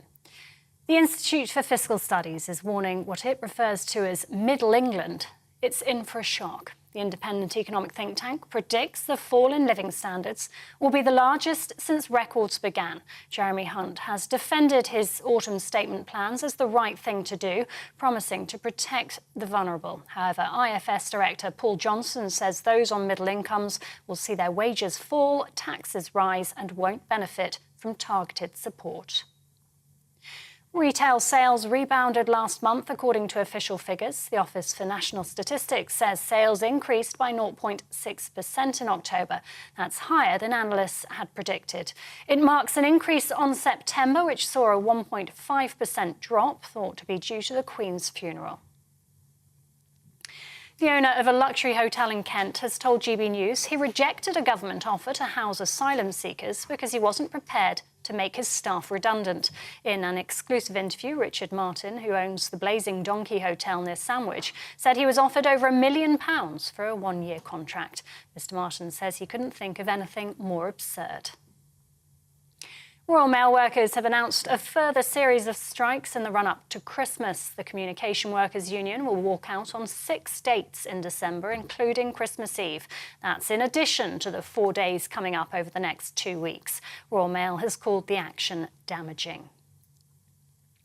And the Football Supporters Association has criticised FIFA's U-turn on the sale of alcohol at the World Cup in Qatar just 2 days before the tournament kicks off. It comes after FIFA announced beer will not be sold at the 8 stadia. The FSA says it demonstrates the strong influence the Islamic host country has over the tournament organisers. TV, online and DAB Plus radio, this is GB News. Don't go anywhere. Andrew will be back in just a moment.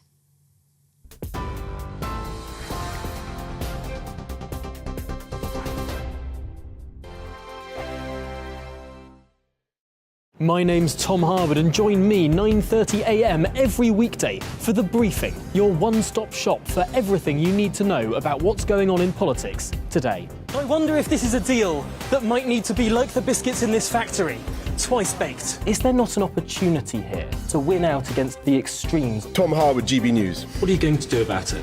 Things should have been done differently, and they certainly are being done differently. Don't miss it. The Briefing with me, Tom Harwood, 9:30 Monday to Friday on GB News. Hello, I'm Alastair Stewart, and I'd invite you to join me at noon on Saturdays and Sundays for Alastair Stewart and Friends. I've been in this business for over 40 years. Now, here at GB News, I've never been happier. I get to choose the big stories that really interest me. We hear what you have to say, and you hear what I have to say. I really hope you can join me, noon on Saturdays and Sundays. I'm Mark Dolan. Join me at 11 on GB News for Headliners, in which I'll be joined by 2 of the UK's top comedians discussing tomorrow's papers. If it's an important story, we'll cover it, but we'll have some fun along the way. Headliners, the late-night paper review that won't send you to sleep like the others will. 7 nights a week at 11 p.m. on GB News.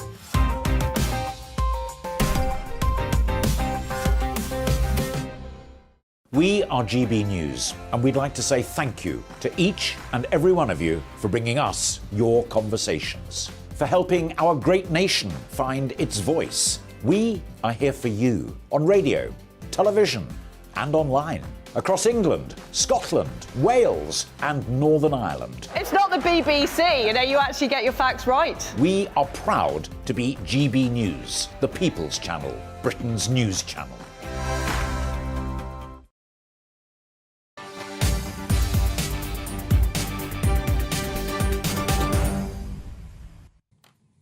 Chancellor Jeremy Hunt, or was it in fact Gordon Brown in disguise, delivered his autumn statement in the House of Commons yesterday. Just 3 months on from the last budget, they couldn't have been more different, could they?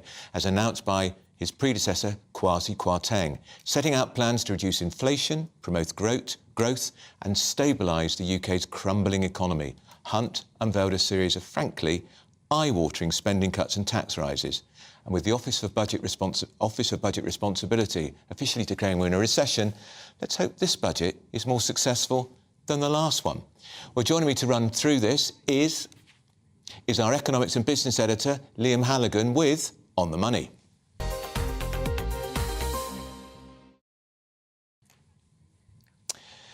Liam, Dawn Neeson's here still. I'm just looking at the tax impact, the impact on people's taxes. Millions of people brought into tax for the first time. Millions of people going to be taken into the 40p tax rate for the first time. The top rate of tax, which we were always told, it's counterproductive to increase it. More people are being dragged into that. It's been lowered. Because the threshold's been lowered from 150,000 to 125,000. I mean, I'm making a joke about the fact, was it actually Gordon Brown in disguise? But it was like a Labour Party budget. It absolutely was. I think it was a disingenuous budget in many ways. I think it tries to take the British public for fools. The idea that we wouldn't understand in our pretty little heads that we're being taxed more just because the headline rate of tax hasn't changed. We all understand that if you freeze the threshold as inflation washes through the system and wages gradually creep upwards, more and more people are pulled into those top tax brackets. By 2028, an extra 2 million people at least will be paying income tax who weren't paying income tax. Many of them on benefits and credits anyway, with the state taking with one hand and giving it back to the other. Nice work for the civil servants if you can get it. Another couple of million people on not particularly modest, flashy incomes and not particularly senior jobs, mid-ranking teachers, mid-ranking nurses, they're going to be paying tax at the top rate. That's ridiculous. The inheritance tax threshold frozen again. It's been in the same place since 2009. What a tax on aspiration, striving, saving, buying a home, leaving it to your kids. That is freezing the thresholds on where companies start paying VAT, freezing the thresholds over which you don't actually benefit, you don't get any child benefit, even if you have kids. There are many, many, many areas where they've used this trick of fiscal drag, freezing thresholds in a high inflation environment to drag in more and more tax. They should have just levelled with us and said, look, tax is going up, here are the headline rates, and this is what you can expect to pay. Liam's right, isn't he, Dawn? I mean, what really infuriates me is the use of these thresholds, because they call it a stealth tax. I call it slide tax. They are trying to bamboozle us because the top rate, because they haven't raised the income tax rate, but effectively millions more are going to pay tax. They really do think we're stupid. I mean, you're so right, Liam. They actually think if we don't understand what they're doing, then they'll get away with it. They won't get away with it. This is, I think, will be the last budget they actually sort of like try and pull the wool over our eyes, because they won't be allowed to do it again. But, the real shock with this budget, gentlemen, is the fact that any of us are actually shocked. Because of the pandemic, if we didn't see this coming, and it wasn't mentioned then, was it? All this free money that has suddenly grown on trees. No one mentioned then, by the way, you're going to have to pay for it because it's actually your money we're spending already. That wasn't mentioned then. And I think all those people that wanted longer and harder and lockdowns going on and on and on for years, they're the ones that should be paying more taxes. It's not the pensioners, it's not the people on middle incomes, it's the people that wanted harder lockdowns that would have cost us more money. Indeed. That's Dawn Neeson. Now, fuel duty could increase by a staggering 12p a litre, sending the cost of petrol and diesel soaring within months. The huge 23% increase, which would be the first time fuel duty will have gone up since... It would be the first time fuel duty has gone up since 2011. It could kick in from the end of March next year, according to official documents. Despite raising a potential £5.7 billion for the Treasury, the mammoth move was not even mentioned by the Chancellor, Jeremy Hunt, in the House of Commons yesterday. Not a word was said about fuel duty. Instead, the proposal was buried in papers released by the Office for Budget Responsibility alongside yesterday's budget. Liam Halligan, who spotted the fuel duty increase in the official autumn statement documents and broke the story in GBNews, is still with me. But first I'm going to talk to Howard Cox, who's the founder of the Fair Fuel UK campaign, who joins us now. Howard, good afternoon to you. Hello, Andrew. Nice to speak to you. It's infuriating, isn't it? He got through an hour-long speech and didn't use those two words, fuel duty. Well, it's the most dishonest budget, or whatever you want to call it, an alternate statement I've ever seen. It was ridiculous. And thank you to Liam Halligan, who called me virtually immediately. It was announced at the OBR press conference that this ridiculous 23% increase in fuel duty. And don't forget, yes, that's 12p, but VAT goes on top of that, makes it 15p. So the average family car will have to pay an extra £8 to £9 to fill up their car in a time of a cost of living crisis when all of the other problems are hitting us. And I'm absolutely infuriated. The good news is that we managed to get a lot of MPs on board, and Jonathan Gullis, MP for Stoke-on-Trent North, put together a letter. I wrote the letter and he put it together and sent it to Jeremy Hunt, and we insisted on clarification. And we've got loads of big MPs, Brandon Lewis, Graham Brady, Priti Patel, loads of MPs actually jumping on board and saying, what the hell's going on, because they're not going to vote for that. Liam Halligan, I mean, well done you on spotting that. The Chancellor is on the defensive today because of your story, and he's saying, I haven't decided yet whether to increase fuel duty in the spring budget. Have you ever known a Chancellor get through an entire budget statement without talking about fuel duty? I haven't. It's a great totemic issue. It is definitely, particularly at a time of high inflation, when a lot of the inflation is being driven by fuel costs anyway. Yeah. And particularly at a time when the Conservative Party is under a lot of scrutiny for its adherence to so-called net zero policies, and a lot of ordinary voters are saying, hang about, for me, my car isn't a luxury. I live in the countryside, or I drive a van for a living. You know, many of us have to drive our cars and vans literally to make ends meet, to have any kind of life at all. And this was buried in the OBR documents. It's the planned 23% increase in fuel duty in late March 2023, wrote the OBR, which adds 5.7 billion to receipts next year. That's what they say.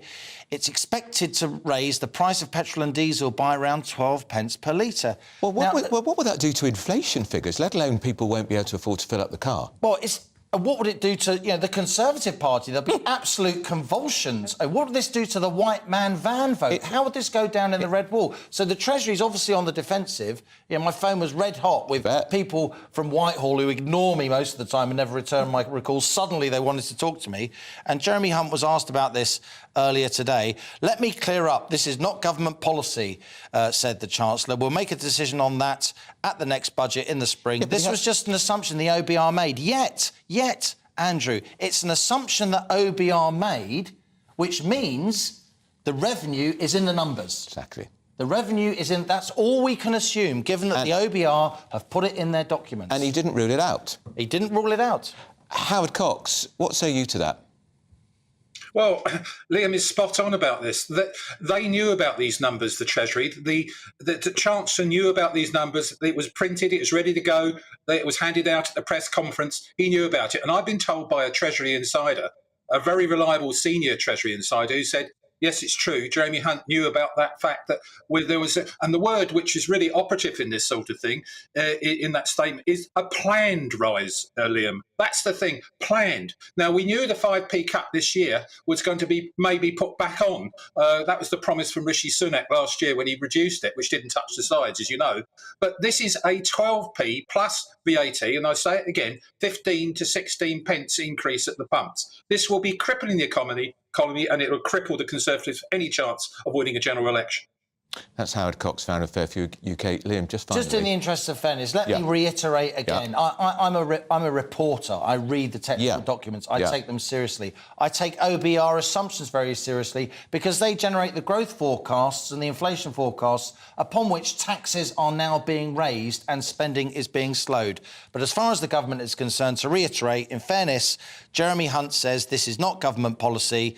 Let me clear up this. We will make a decision at the next budget in the spring on fuel duty. That was just an assumption that the OBR made. I would say, Chancellor, these OBR assumptions, they're very, very important because they drive the numbers upon which you make policy, which affects all of us. And I say yet again, he could have said, I'm not doing it. He certainly could. Asylum Halligan, now lots of you have been getting in touch with your thoughts on the budget and what it means for you. Dave says, as a pensioner, I welcome the triple lock being retained, but this is only clickbait to get the votes of pensioners. I voted Tory in the last election, but the present party isn't what I voted for, and the policies presented now would not have won them the election. It would have lost them the election. Brian says, suddenly the Trust budget looks more like a Tory budget and the right one for the country. If only she'd been better advised and not gone about it like a bull in a china shop. Her budget would have delivered what was necessary for the country. Joining me now, I'm delighted to say, on the show is GB News viewer Frank Melling. Frank, afternoon to you. Good afternoon, Andrew. It's lovely to be with you. Very good to be with you too. Now, are you pleased about the triple lock, at least? I'm pleased about the whole budget, but it needs putting in perspective as far as I'm concerned. I think the country is in a real five-star mess. I'd make one minor comment about the proposed or the suggested increase in diesel price. I'm a country dweller. We live and work in the countryside, and it's effectively almost impossible to use red diesel now in agricultural machines. And so all the costs of things like hedge cutting are zoomed because you've got to use white diesel, and that 12p, if it happens, if it's not hyperbole, it will impact the countryside even further. Regarding the budget, this may be deeply unpopular with your guests and with GB News, but basically what I wanted is a sound, dull, careful, meticulous Chancellor. I'm fed up with Liz Truss and that silliness. I'm fed up with Boris Johnson and cheese and wine parties. I wanted somebody that I could look at and say, you're going to turn in every morning at 9 o'clock or at 8 o'clock, and you're going to do a solid day's sound work. And I think that we all have to recognise that we're in big trouble. Completely big trouble. I've been around a long time and I've never seen such an unholy mess as this. And I think we have a duty to future generations for us all to take a hit. And that's why I was so pleased that the most vulnerable are being protected. And at the same time, I was delighted to see that the Bank of England governor has refused a pay rise. I would that all the MPs, I mean, the minimum wage for them is 84,000. I wish that they would say, we're not taking a pay rise. And when that happens, you've got a situation where the single mum in a council house who's really struggling to make ends meet, at that point, she can look around and say, well, everybody's in this together. All right, that's Frank Melling. Thanks so much for joining us. Of course, MPs, just for the record, their pay has increased by 28% over the last 12 years. So they've done their bit, haven't they, for austerity. Now, this is one of the great stories of the year. I've absolutely dined out on it. Wagatha Christie is a saga that just keeps on giving.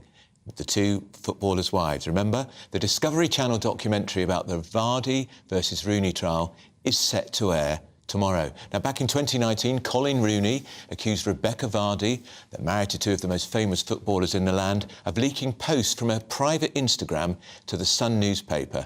It escalated to the High Courts of Justice when Vardy sued Rooney for libel. But the court, of course, dismissed Vardy's claims and said that Rooney was telling the truth.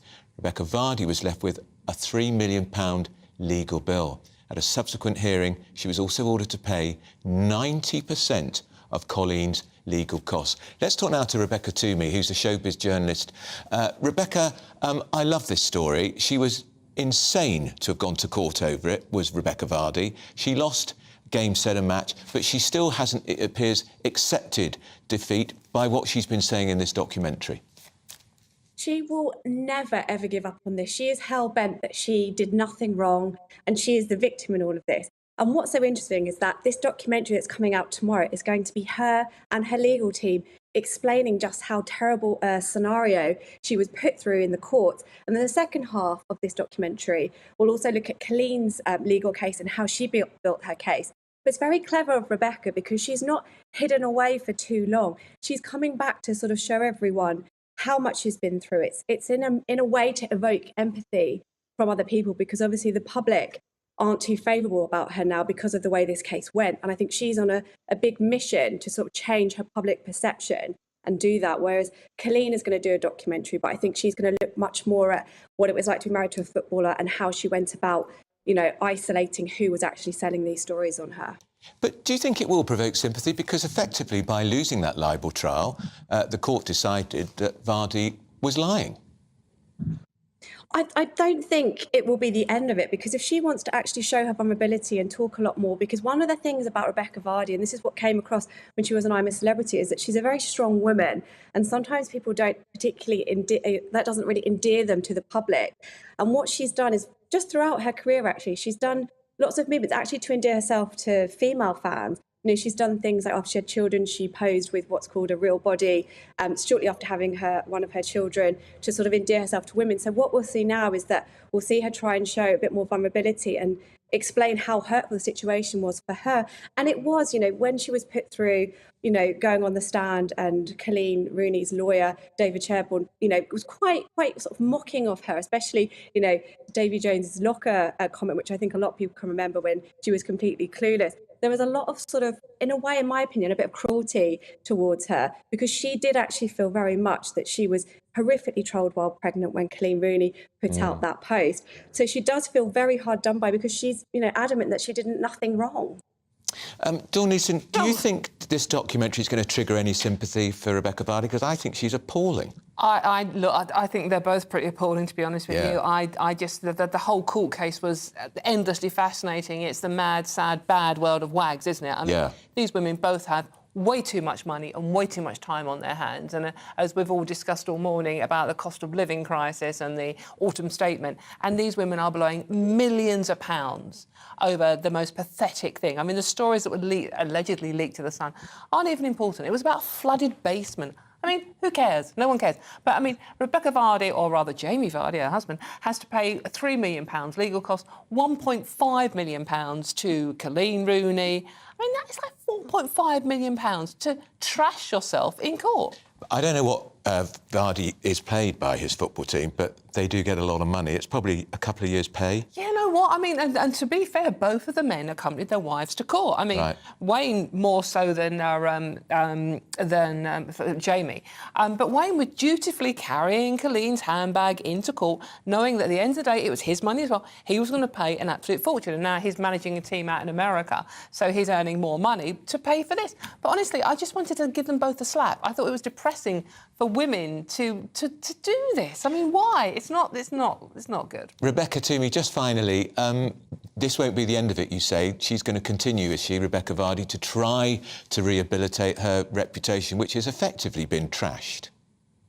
She will, and I think I would say the one thing about the celebrity world and entertainment journalism, that it does provide some lightness to the rest of the news agenda, which is terribly difficult and depressing. So I think that's one thing, that's one gift, let's say, they've given us.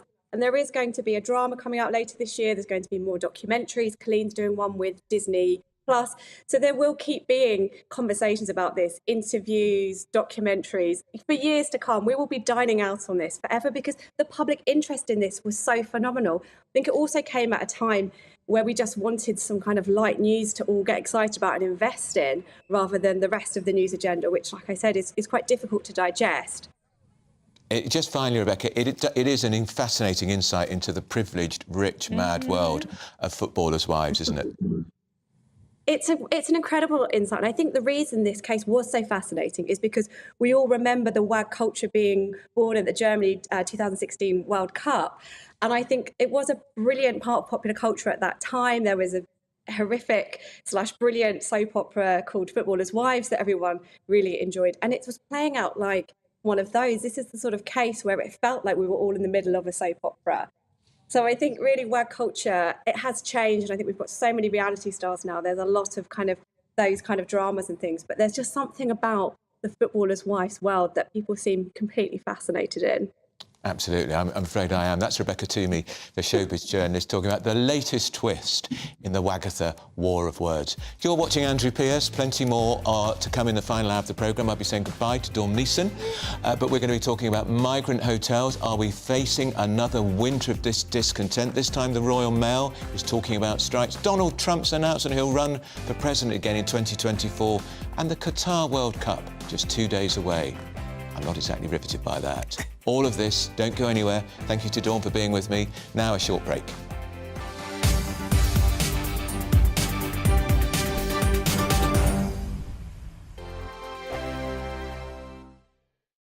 I'm Dan Wootton. Join me Monday to Thursday from 9 to 11 for the feistiest and most fun news debate on TV, where free speech reigns. I'll bring you a sharp take on the day's biggest stories, bombshell newsmaker interviews, and A-list guests. And I guarantee you, no spin, no bias, no censorship, and no reason to go to bed. That's Dan Wootton Tonight, Monday to Thursdays from 9 on GB News. Hello, I'm Esther McVeigh. And I'm Philip Davis. Whether you're watching or listening on TV, online or on radio, we handpick the latest stories, debates and expert opinions for your weekend. So whether that's politics, news or showbiz, we've got it covered. Join us every Saturday morning at 10 o'clock on GB News. We are GB News. And we'd like to say thank you to each and every one of you for helping our great nation find its voice. We're absolutely everywhere. Across England, Scotland, Wales and Northern Ireland. On TV, on radio and online. We're proud to be the People's Channel, Britain's news channel. On the Mark Steyn Show, we cover the stories a lot of people are scared even to mention. The stuff that really matters with some of the world's biggest thinkers. Now is his opportunity to kind of take the steering wheel of history. Break away from the flop at 8 o'clock on GB News with the Mark Steyn Show.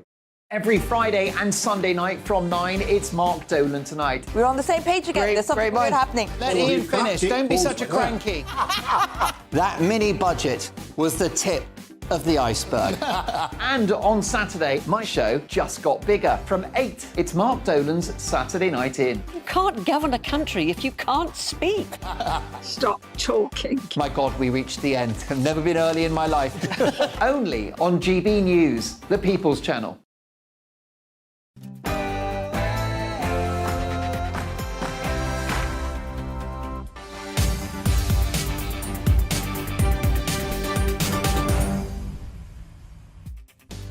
Hello and thank you for staying with me. You're watching Andrew Pierce here on GB News, with you for one more hour until 3 p.m. We're looking at the biggest stories from this week.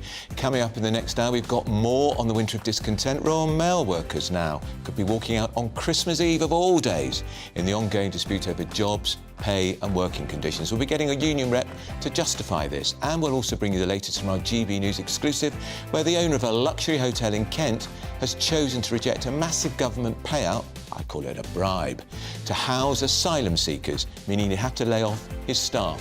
And the England team are in Qatar. Should they be? They've also been seen training today and getting on as normal, but that's not stopped the ongoing debate over one of the most controversial sporting tournaments in recent history.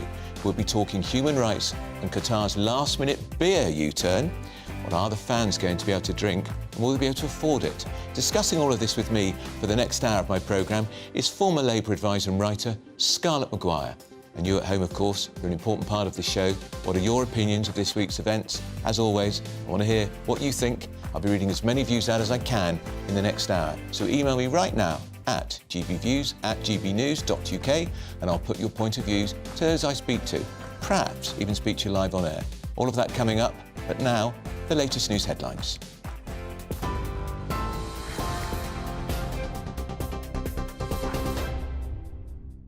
Good afternoon, it's 2 minutes past 2. I'm Rhiannon Jones in the GB newsroom. The Institute for Fiscal Studies is warning that middle earners in the UK are in for a shock as taxes go up and prices soar. The warning follows the Chancellor's autumn statement announcement yesterday. The independent economic think tank predicts the fall in living standards will be the largest since records began. Jeremy Hunt has defended his plans as the right thing to do, promising to protect the vulnerable. But IFS Director Paul Johnson says those on middle incomes will see their wages fall, taxes rise, and won't benefit from targeted support. One hesitates to make forecasts about sharp changes being persistent, but I would be most surprised if the tax burden gets back down to its long-term pre-COVID average at any time in the next several decades, quite honestly. Higher taxes, a bigger state, look to me to be here to stay unless something quite radical changes. Retail sales rebounded last month, according to official figures. The Office for National Statistics says sales increased by 0.6% in October. That's higher than analysts had predicted. It marks an increase on September, which saw a 1.5% drop, thought to be due to the Queen's funeral.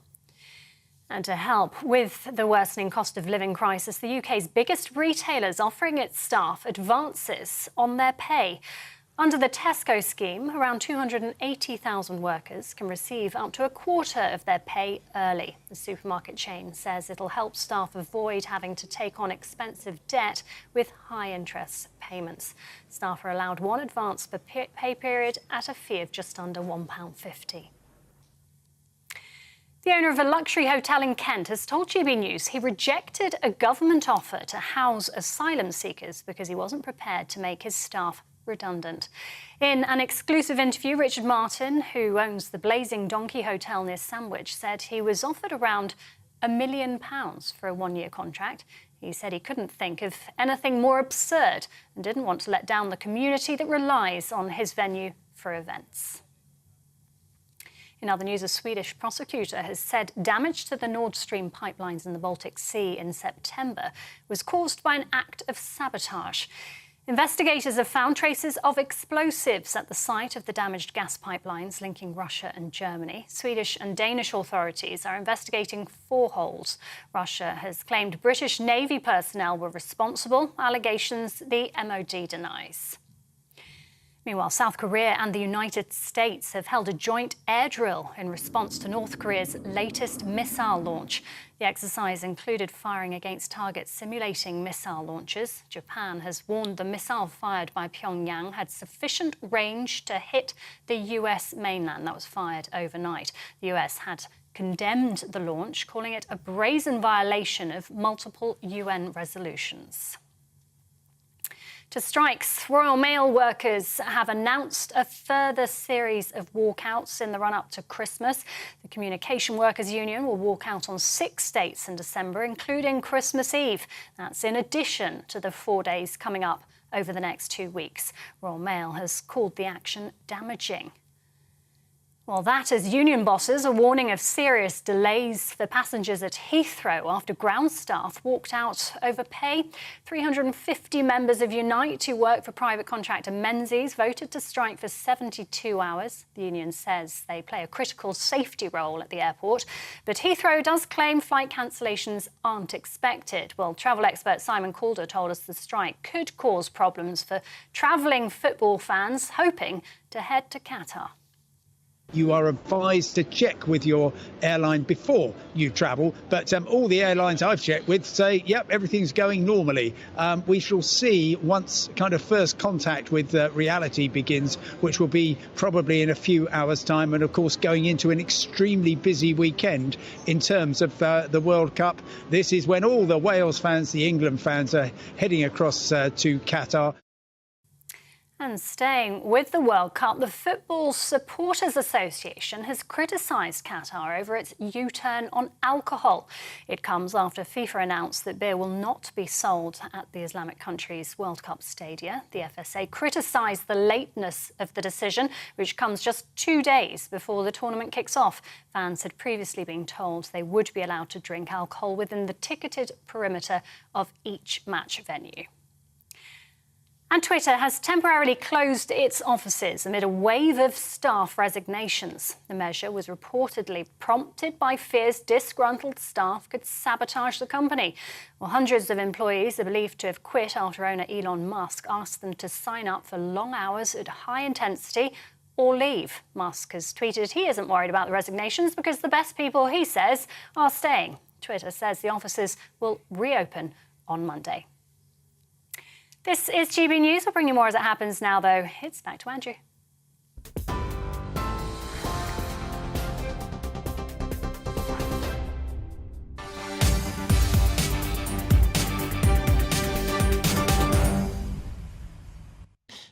Now, unsurprisingly, Royal Mail workers are now planning to stage even more days of strike action in December. Couldn't be any more damaging time, could it? Including Christmas Eve, so get your cards or your gifts sent early. Members of the Communication Workers Union announced 6 more days when they'll walk out next month. It's an argument over the usual pay, jobs and working conditions.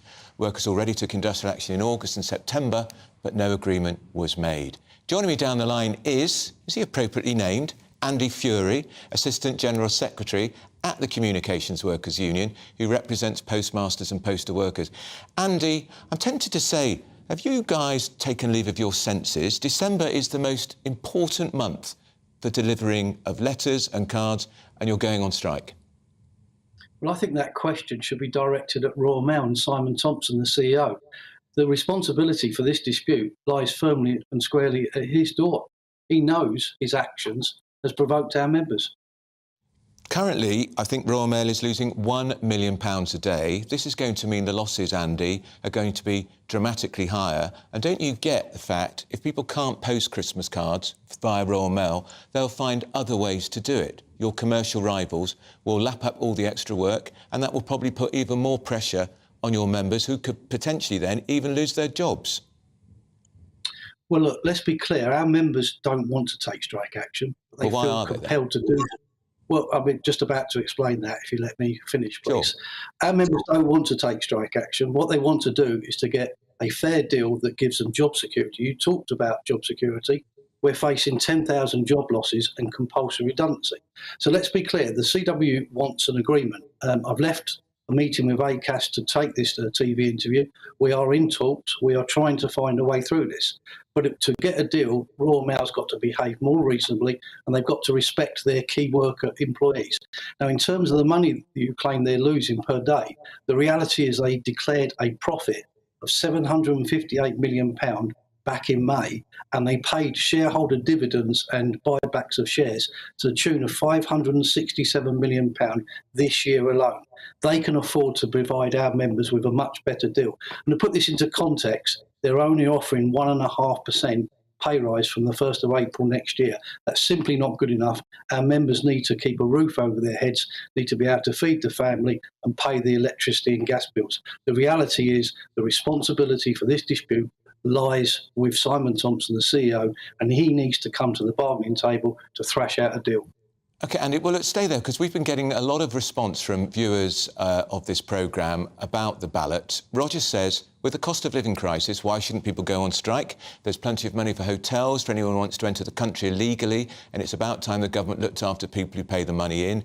Gary says, yet another supposed frontline special service going on strike. If the police and armed forces can't strike, then the fire service, medical profession, postal workers should not be able to do so either. What do you say to particularly the second point, Andy? Well, look, we've conducted legal ballots and got unprecedented, groundbreaking numbers of members voted for those strike action.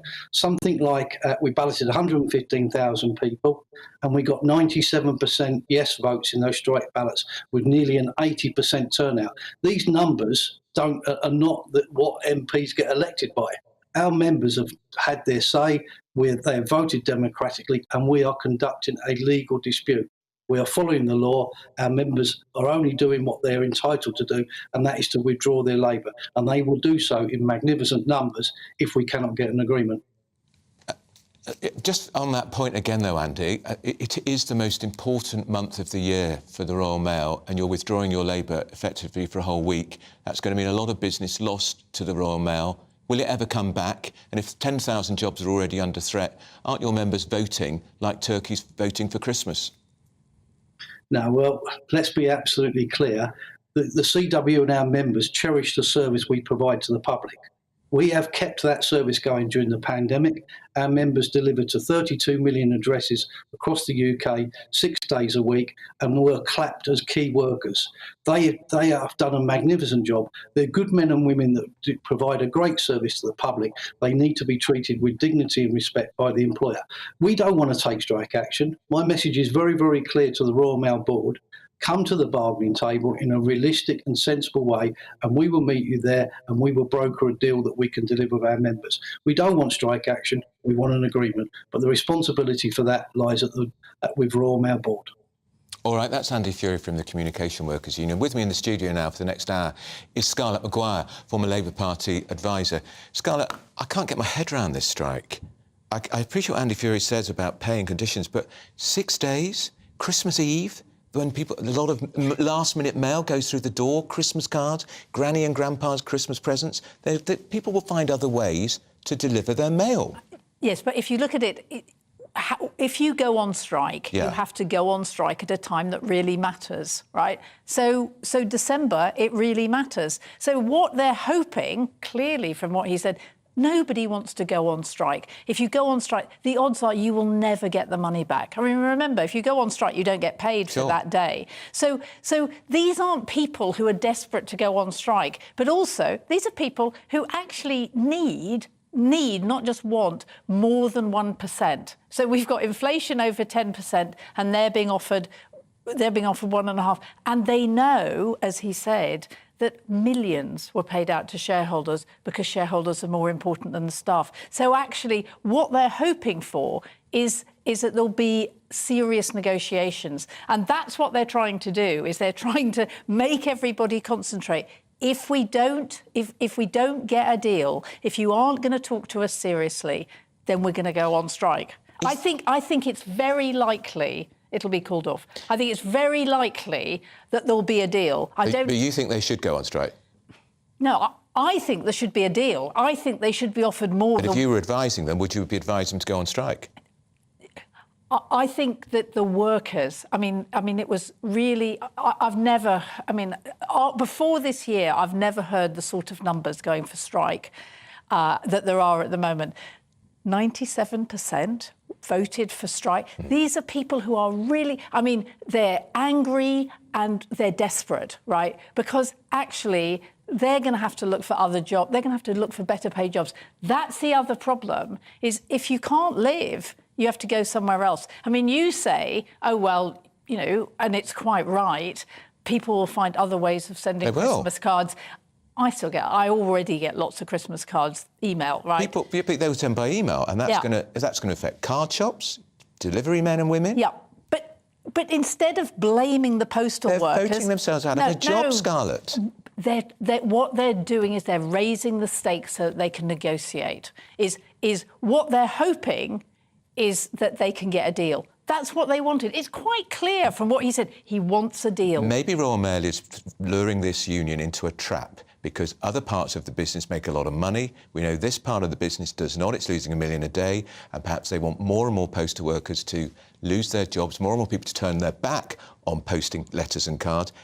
Are they getting trapped here, these workers? Well, in the end, if they're not earning enough money to keep their families, to keep them, they've got to find other work. I mean, we can't go on. And also, I mean, what's so appalling is, as you said, this is just another one. I mean, we've got nurses. Your newspaper called the Royal College of Nursing a militant union. It is the least militant union we've ever come across, right? Because they're talking about going out on strike. Yeah. It's over and over again. And what's it all about? It's one, respect. I mean, you listen to him. He talked about respect and dignity. Yeah. People feel, clap for carers, clap for the people, and then let's not pay them. But I can smell it in the air. I suspect unions are working in concert together. This is a concerted action, isn't it, to destroy the government?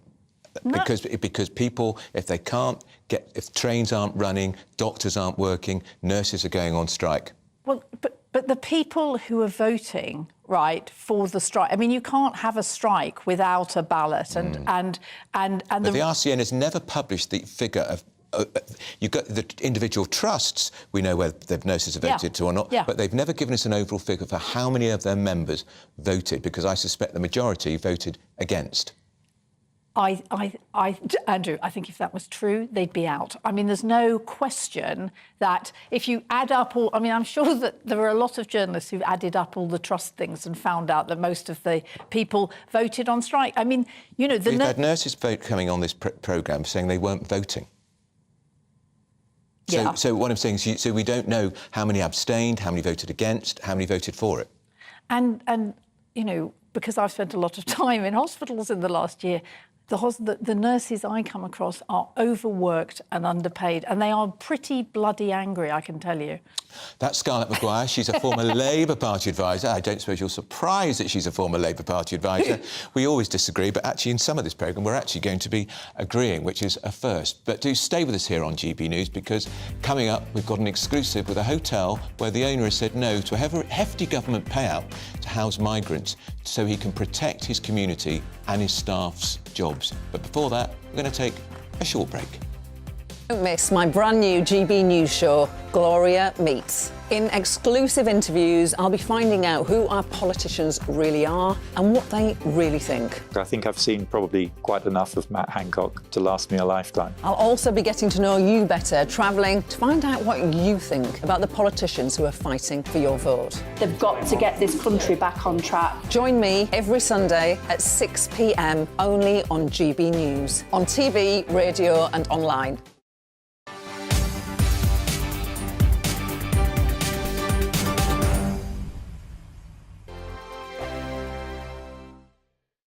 Hello there, it's Eamon Holmes here from Breakfast on GB News. We're not just on your television and your screens, you know. We're on DAB plus digital radio, so you can listen to your favourite shows on the move. If you've not yet listened to GB News Radio, it's very simple. We're on your radio player and tune-in apps, on your smart speaker, phone or tablet, or online at gbnews.uk. Take us with you wherever you go. GB News Radio. You never have to miss a moment of the People's Channel. Hi there, it's Stephen and Anne. At breakfast from 6 a.m, you'll always be caught up with everything you need to know, the latest headlines, opinions and debates. We'll bring you the good news and the bad, but most of all, we're here for you. Remember, send in your views and let us know what you would like us to talk about. That's because we're your news channel. And every morning at 6 a.m, it's breakfast on GB News. Join me, Arlene Foster, for the briefing on GB News. Every Friday at 3 p.m, I'll give you all the latest political news and analysis, and we'll have robust live debate. To make sure that you're caught up on all of the biggest issues of the day, we'll bring on experts in their field. I'll ask the questions that you'd like to ask. We're not afraid to tackle discussions from all perspectives, including yours. Don't forget, the briefing with me, Arlene Foster, every Friday at 3 p.m. on GB News. Hello, I'm Alastair Stewart, and I'd invite you to join me at noon on Saturdays and Sundays for Alastair Stewart and Friends. I've been in this business for over 40 years. Now, here at GB News, I've never been happier. I get to choose the big stories that really interest me. We hear what you have to say, and you hear what I have to say. I really hope you can join me, noon on Saturdays and Sundays.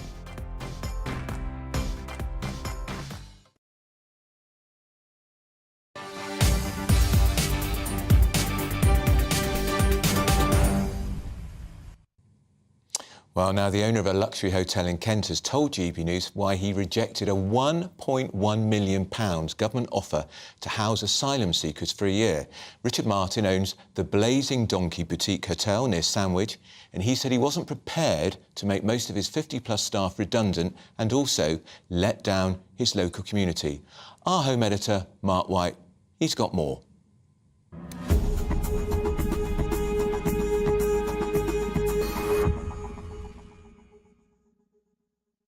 Tucked away in the East Kent countryside is a little gem of a hotel that's won awards for its service. It is the most unlikely candidate to become the latest hotel housing asylum seekers. Yet that's exactly what would have happened had they accepted a more than £1 million offer from a Home Office contractor.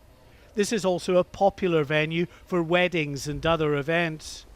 Owner Richard Martin says the impact on the community of handing over his hotel to the government would have been huge. So this is our wedding and special events marquee right here. It looks very impressive, I have to say, Richard.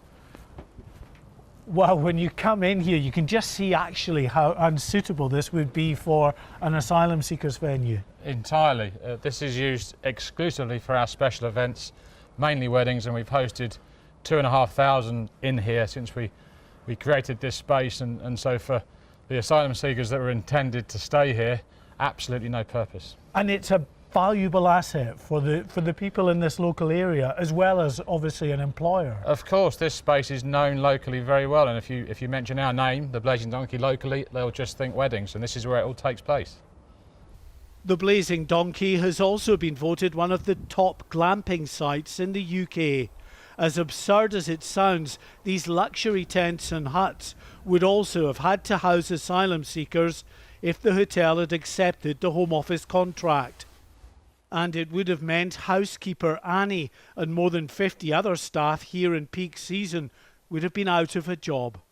But I don't think you would get the camaraderie that you would get here. We all sort of club in and it's really lovely.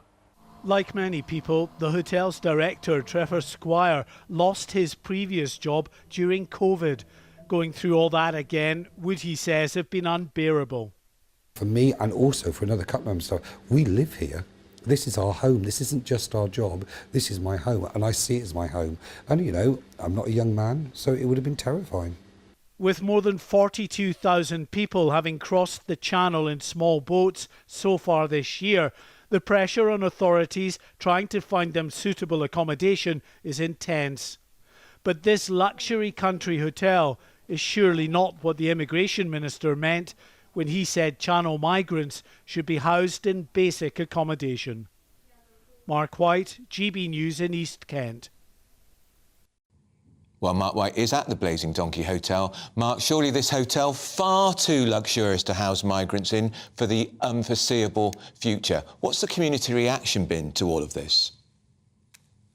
Well, people in the community are absolutely delighted because it is seen as a very significant asset to the local area. 2,500 weddings have been held here in recent years. Now, where we are now, Andrew, is in the glamping site in the grounds of the hotel. It's one of the best glamping sites in the UK, recognised internationally as that. You can see beautiful Kent countryside around there, the sea, of course, the channel where these migrant boats come over so often.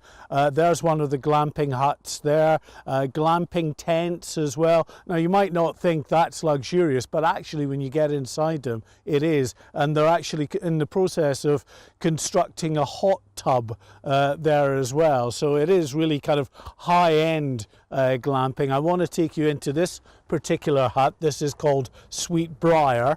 And we can speak to inside Sweetbriar Trevor Squire, who featured in our VT there. He actually, one of the directors here, designed this particular glamping setup here.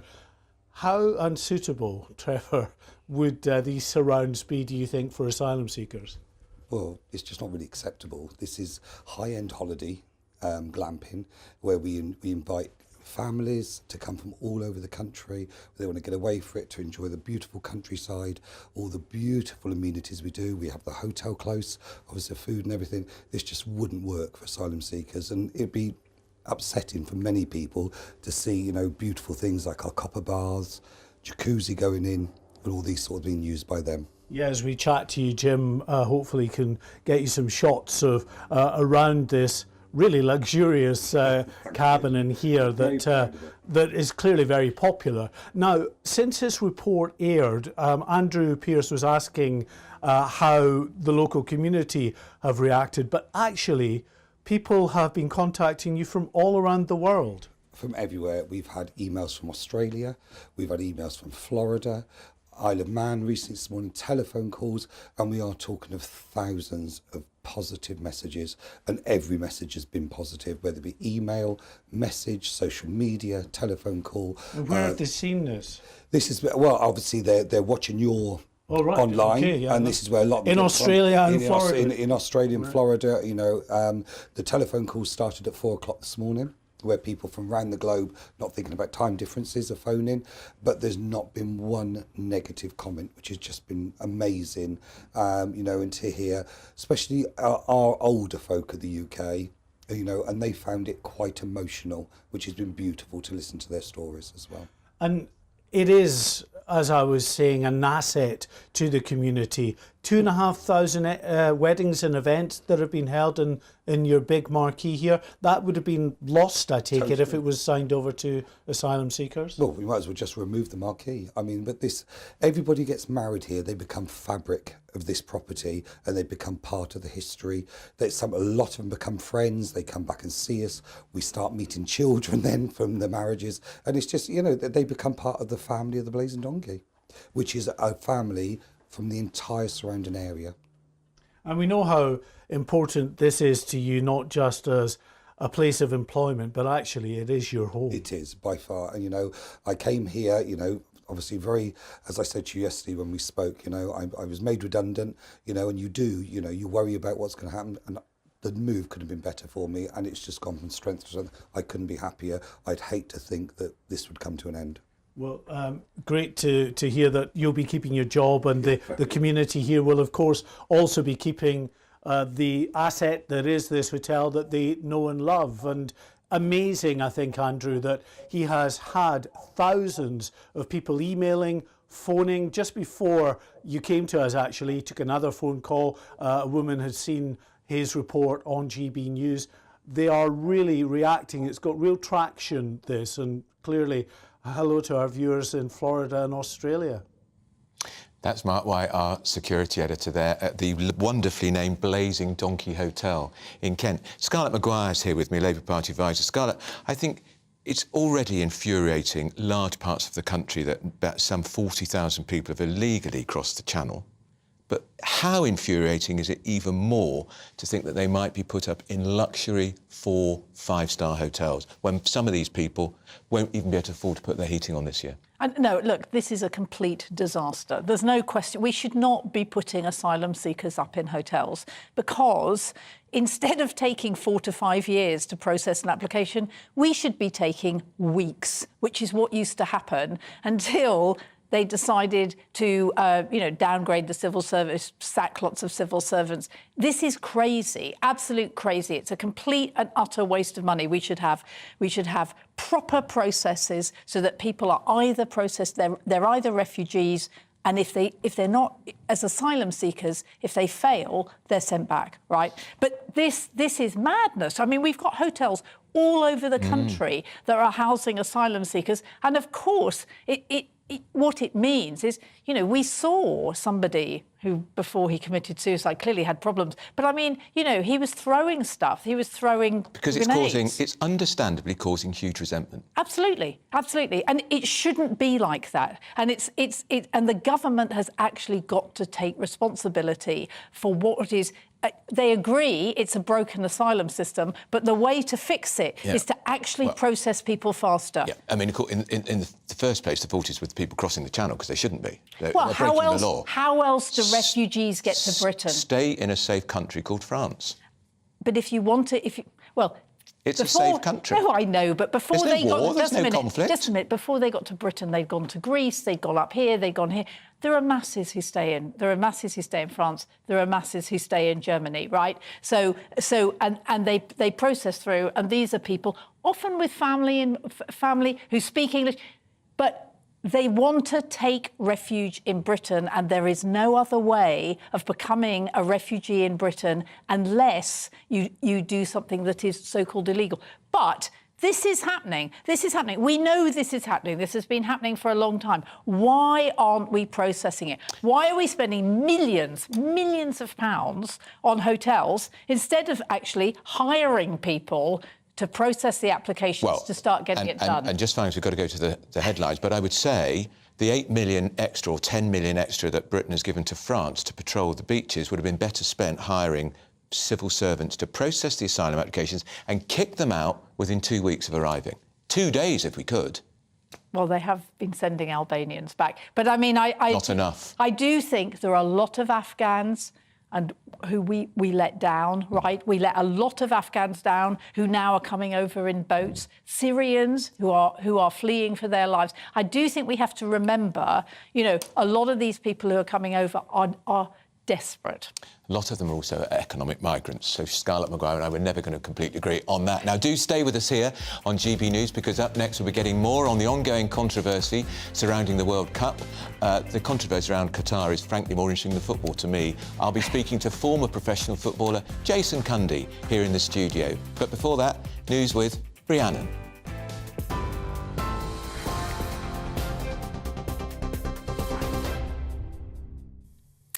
Andrew, thank you. It's 2:33, your top stories from the GB newsroom. Labour leader Sir Keir Starmer has accused the government of locking the country into an economic doom loop.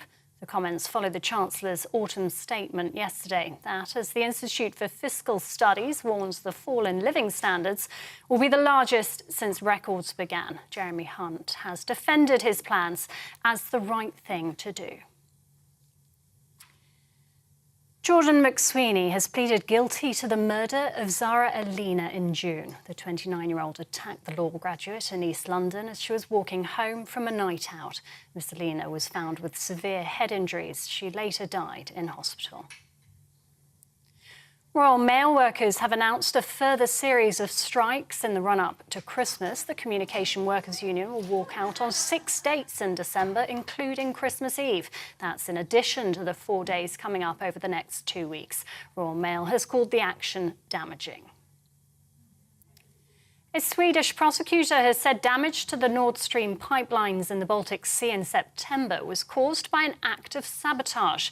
Investigators have found traces of explosives at the site of the damaged gas pipelines linking Russia and Germany. Swedish and Danish authorities are investigating 4 holes. Russia has claimed British Navy personnel were responsible, allegations the MOD denies. And the Football Supporters Association has criticised Qatar over its late U-turn on alcohol. FIFA announced that beer will not be sold at the Islamic country's World Cup stadia just 2 days before the tournament kicks off. Fans had previously been told they would be allowed to drink alcohol within the ticketed perimeter of each stadium. TV online and DAB+ radio, this is GB News. Don't go anywhere, Andrew will be back in just a moment.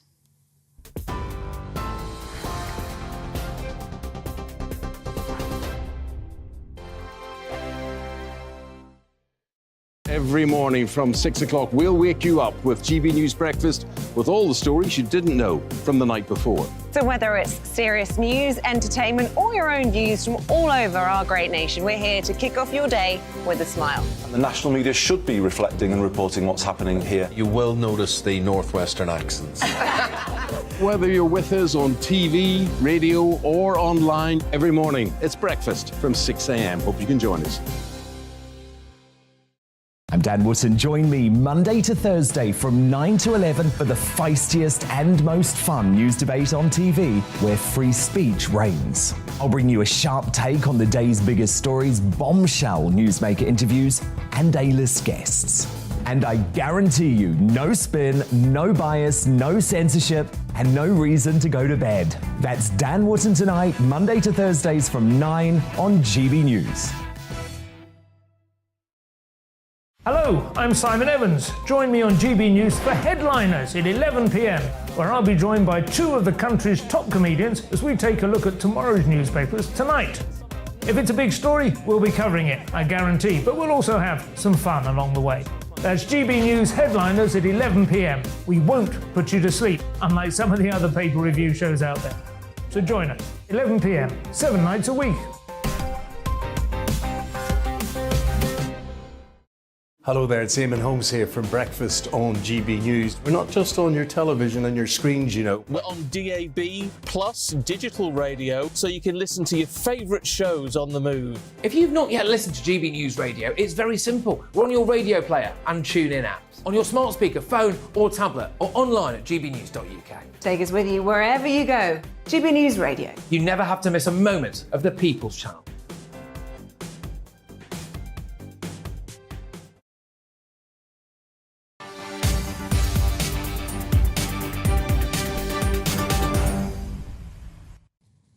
Welcome back. A mother's written to the England squad asking them to remember her daughter who was raped and murdered while in Qatar. Lauren Patterson was working as a teacher in Qatar when she was killed in 2013. GB News' Jeff Moody went to meet her mother, who continues to speak out about the dangers for women in Qatar. Lauren Patterson was working as a teacher in Qatar when she was raped and brutally murdered. Her charred remains were found in the desert. She was 24. She loved travelling, and she was always a really happy person, really chatty, a little bit too chatty sometimes. You know, she'd have conversations going on 3 or 4 at once, and you'd be sort of like, slow down, slow down. The man who killed her was given the death sentence, but out of the blue that was reduced to 10 years. He'll be out soon, shortly after the World Cup. He will be out next year, and he's a young man, so he can get married, he can have children, he can do all the things that Lauren can't do. Lauren's mum has written to Gareth Southgate and the rest of the England squad, asking them to form an L shape with their hands when they score a goal. Not just for Lauren, but for change in Qatar, change in their justice system, change how minorities are treated, so that it means something important, not just all about Lauren, it's about everyone as a whole. In the years following their daughter's murder, Lauren's parents travelled often to Doha and saw Qatari justice in action. They were shocked at the lack of sympathy, the lack of understanding, and the lack of respect.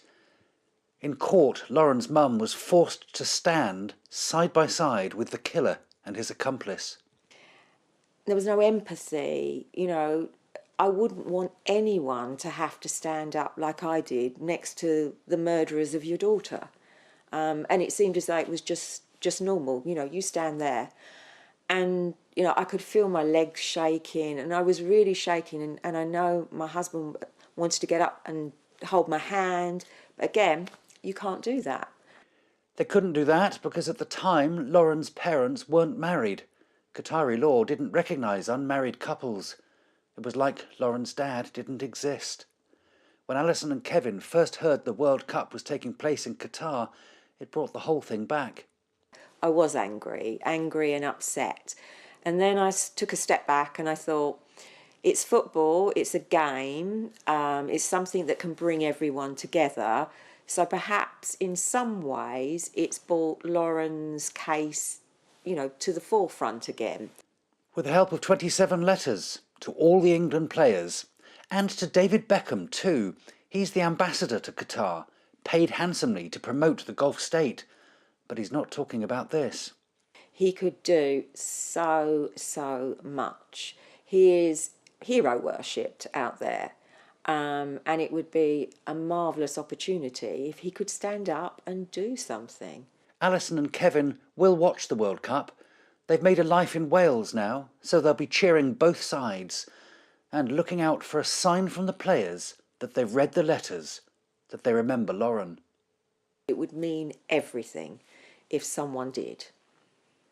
Do you think they will? I hope they will. Jeff Moody, GB News. Well, joining me now in the studio is former top-flight footballer Jason Cundy. Jason, that story, hard to watch. It seems the controversy around Qatar is overshadowing the football, which hasn't even started yet. Yeah, afternoon, guys. You take a World Cup to Qatar, we know the human rights issues out there. It's so political. You can't really keep sport and politics out of one another. They're intrinsically linked. And it's going to be one of those World Cups. So I remember when we went to South Africa and Russia, there was all these scaremongering stories about how the World Cup was going to be played out, what was going to happen. People were going to be mugged on the streets of South Africa. Russian thugs were going to beat England fans. It never quite materialised. I think we kind of have to wait and see what exactly happens. But when you take a World Cup to Qatar, and our eyes, we knew we were getting into bed with. This is not the biggest shock in the world. It's been coming for 12 years.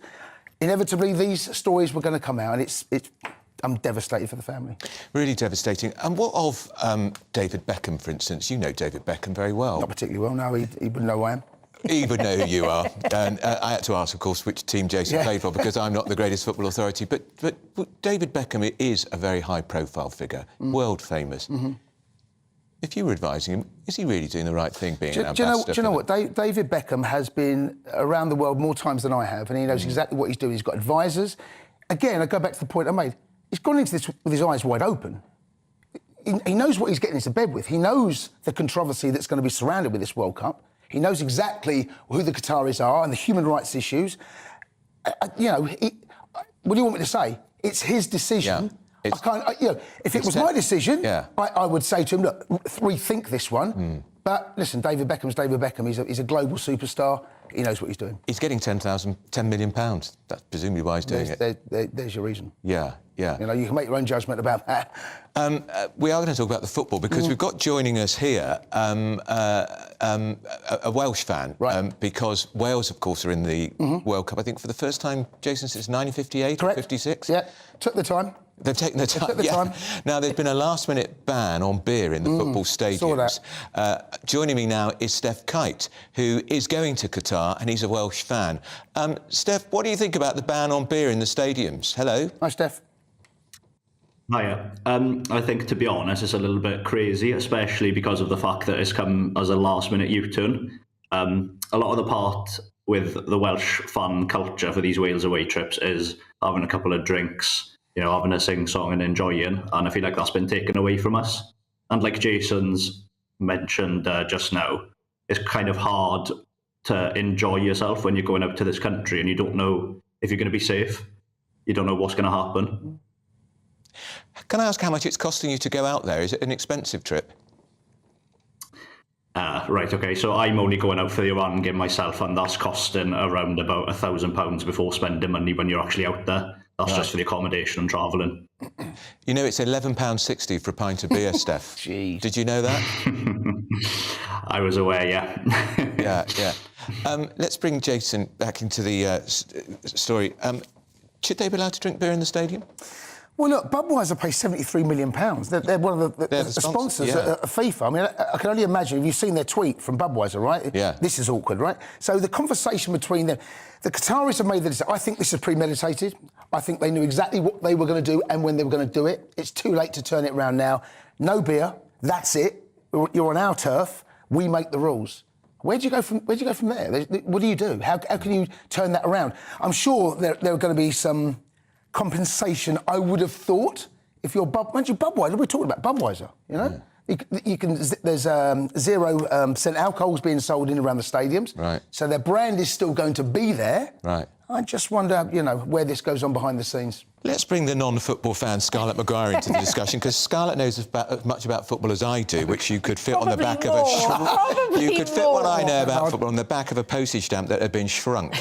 Now, Scarlett, occurred to me, a lot of our footballers' wives will be out there. This is a country where women don't exactly have they don't have many rights. No, I think it's really shocking, actually, that the wives and girlfriends are going out. I understand that the team goes out. That's the deal. It was decided, and it would be wrong to pull them back. But the wives and girlfriends, the way they're going to get treated, I mean, I think that's... Steph said, are we going to be safe? Well, how are they going to treat the women fans out there? And actually, how are they going to treat the gay and lesbians out there as well? I think it's really, really...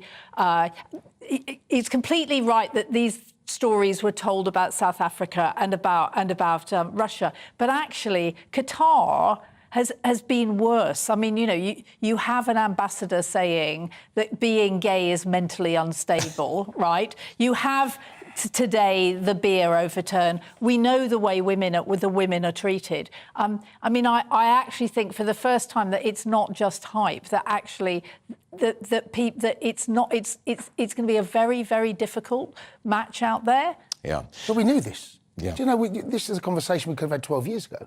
Yes. You know, and the reason apparently absolutely. FIFA took the World Cup to Qatar was to try and change. You know, football is one of those, the only sport actually that can actually reach across everyone. It's all encompassing. Let's hope that's the case. I think that it's what's changed actually is not Qatar. But football is. I think that for Harry Kane to say I'm going to wear, you know, a One Love badge. I think for the Australians to say, you know, we're in favour of gay and lesbians. I actually think that it's been really, really good, as you said. Football and politics. They always, oh no, we don't want to. But actually, here they are together, and the footballers have made the right choice. I think we need to be careful though. Sorry, because it wasn't that long ago that being gay in Australia was banned. So I think yes, okay, yeah, we're all there. Let's just read that they're a country a long way behind us. I think we have to sometimes accept that there's some changing to do for that country as well. Now, I have to ask you a football question, Jason. So, Wales, how far are Wales going to get in the tournament? Hopefully get knocked out straight away. Oh. Really? Yeah. I mean, you know... Because... They're in the same group as England, and they're in the same group as England. I couldn't care less about Wales, any more than the Welsh can care about the English. Hang on, Steph, are you still there, Steph? You heard what Jason said. He wants you out straight away. Don't worry, I'm exactly the same with England. I hope we finish top of the group with 9 points and they finish bottom of the group with 0 points. But isn't that the way it should be, Steph? Isn't that like, you know, healthy rivalry, right? Yeah. The Welsh and the English and the Scottish, that's how it should be. It goes back centuries. There's nothing wrong with that. The $6 million question. I don't think Wales are going to win the World Cup. Little do I know about it. Although, congratulations, they've got there for the first time since 1958. How far can England progress? Now, we got to the final of the Euros. Yes, we did. And I watched it. First football match I've watched in 25 years. I was in the kitchen during the penalties, drinking lots of gin, because it was too awful. I couldn't bear the penalties. But how far can we get in this tournament? Do you know what? I think looking at the way the groups are, I think we'll probably get knocked out in the quarters by France. That's how it feels. I've got France to win it. Oh, not to France. Unfortunately, Andrew, they're further down the line. They're better than us. But you know what? You never know, because we finished second in the group in the last World Cup and we got to the semis and it kind of worked in our favour. Right. You don't know how the other groups are going to go. Depends where other teams finish. But the way it's predicted, unfortunately, I've got us to go out in the quarters against France. Right. And who's going to win? France. France and Brazil. That's my final. That's how I see the final. Scarlett Maguire, most ridiculous question I'm ever going to ask you. Who's going to win the World Cup? Well, I've just listened to an expert and I'm going to go with him, actually. Well, for my prediction, I'm predicting England are going to win the World Cup, which is obviously the absolute kiss of I hope you're death. Right, mate. Do you definitely think you're going to make a prediction, another prediction? No, I mean, I think it's highly likely that Brazil will win again. They're the favourites. Are they the favourites? They are, yeah. Them and Argentina are going to go very close. Again, it depends. Injuries, you know, suspension, maybe a refereeing decision, things can change. But all right. Now, listen, don't forget to join Nigel Farage live tonight at 8 p.m. for a brilliant Talking Pints World Cup special. Don't miss him. By the way, I've not been invited. He has got a special guest. It's the World Cup winner, Sir Geoff Hurst, who I think...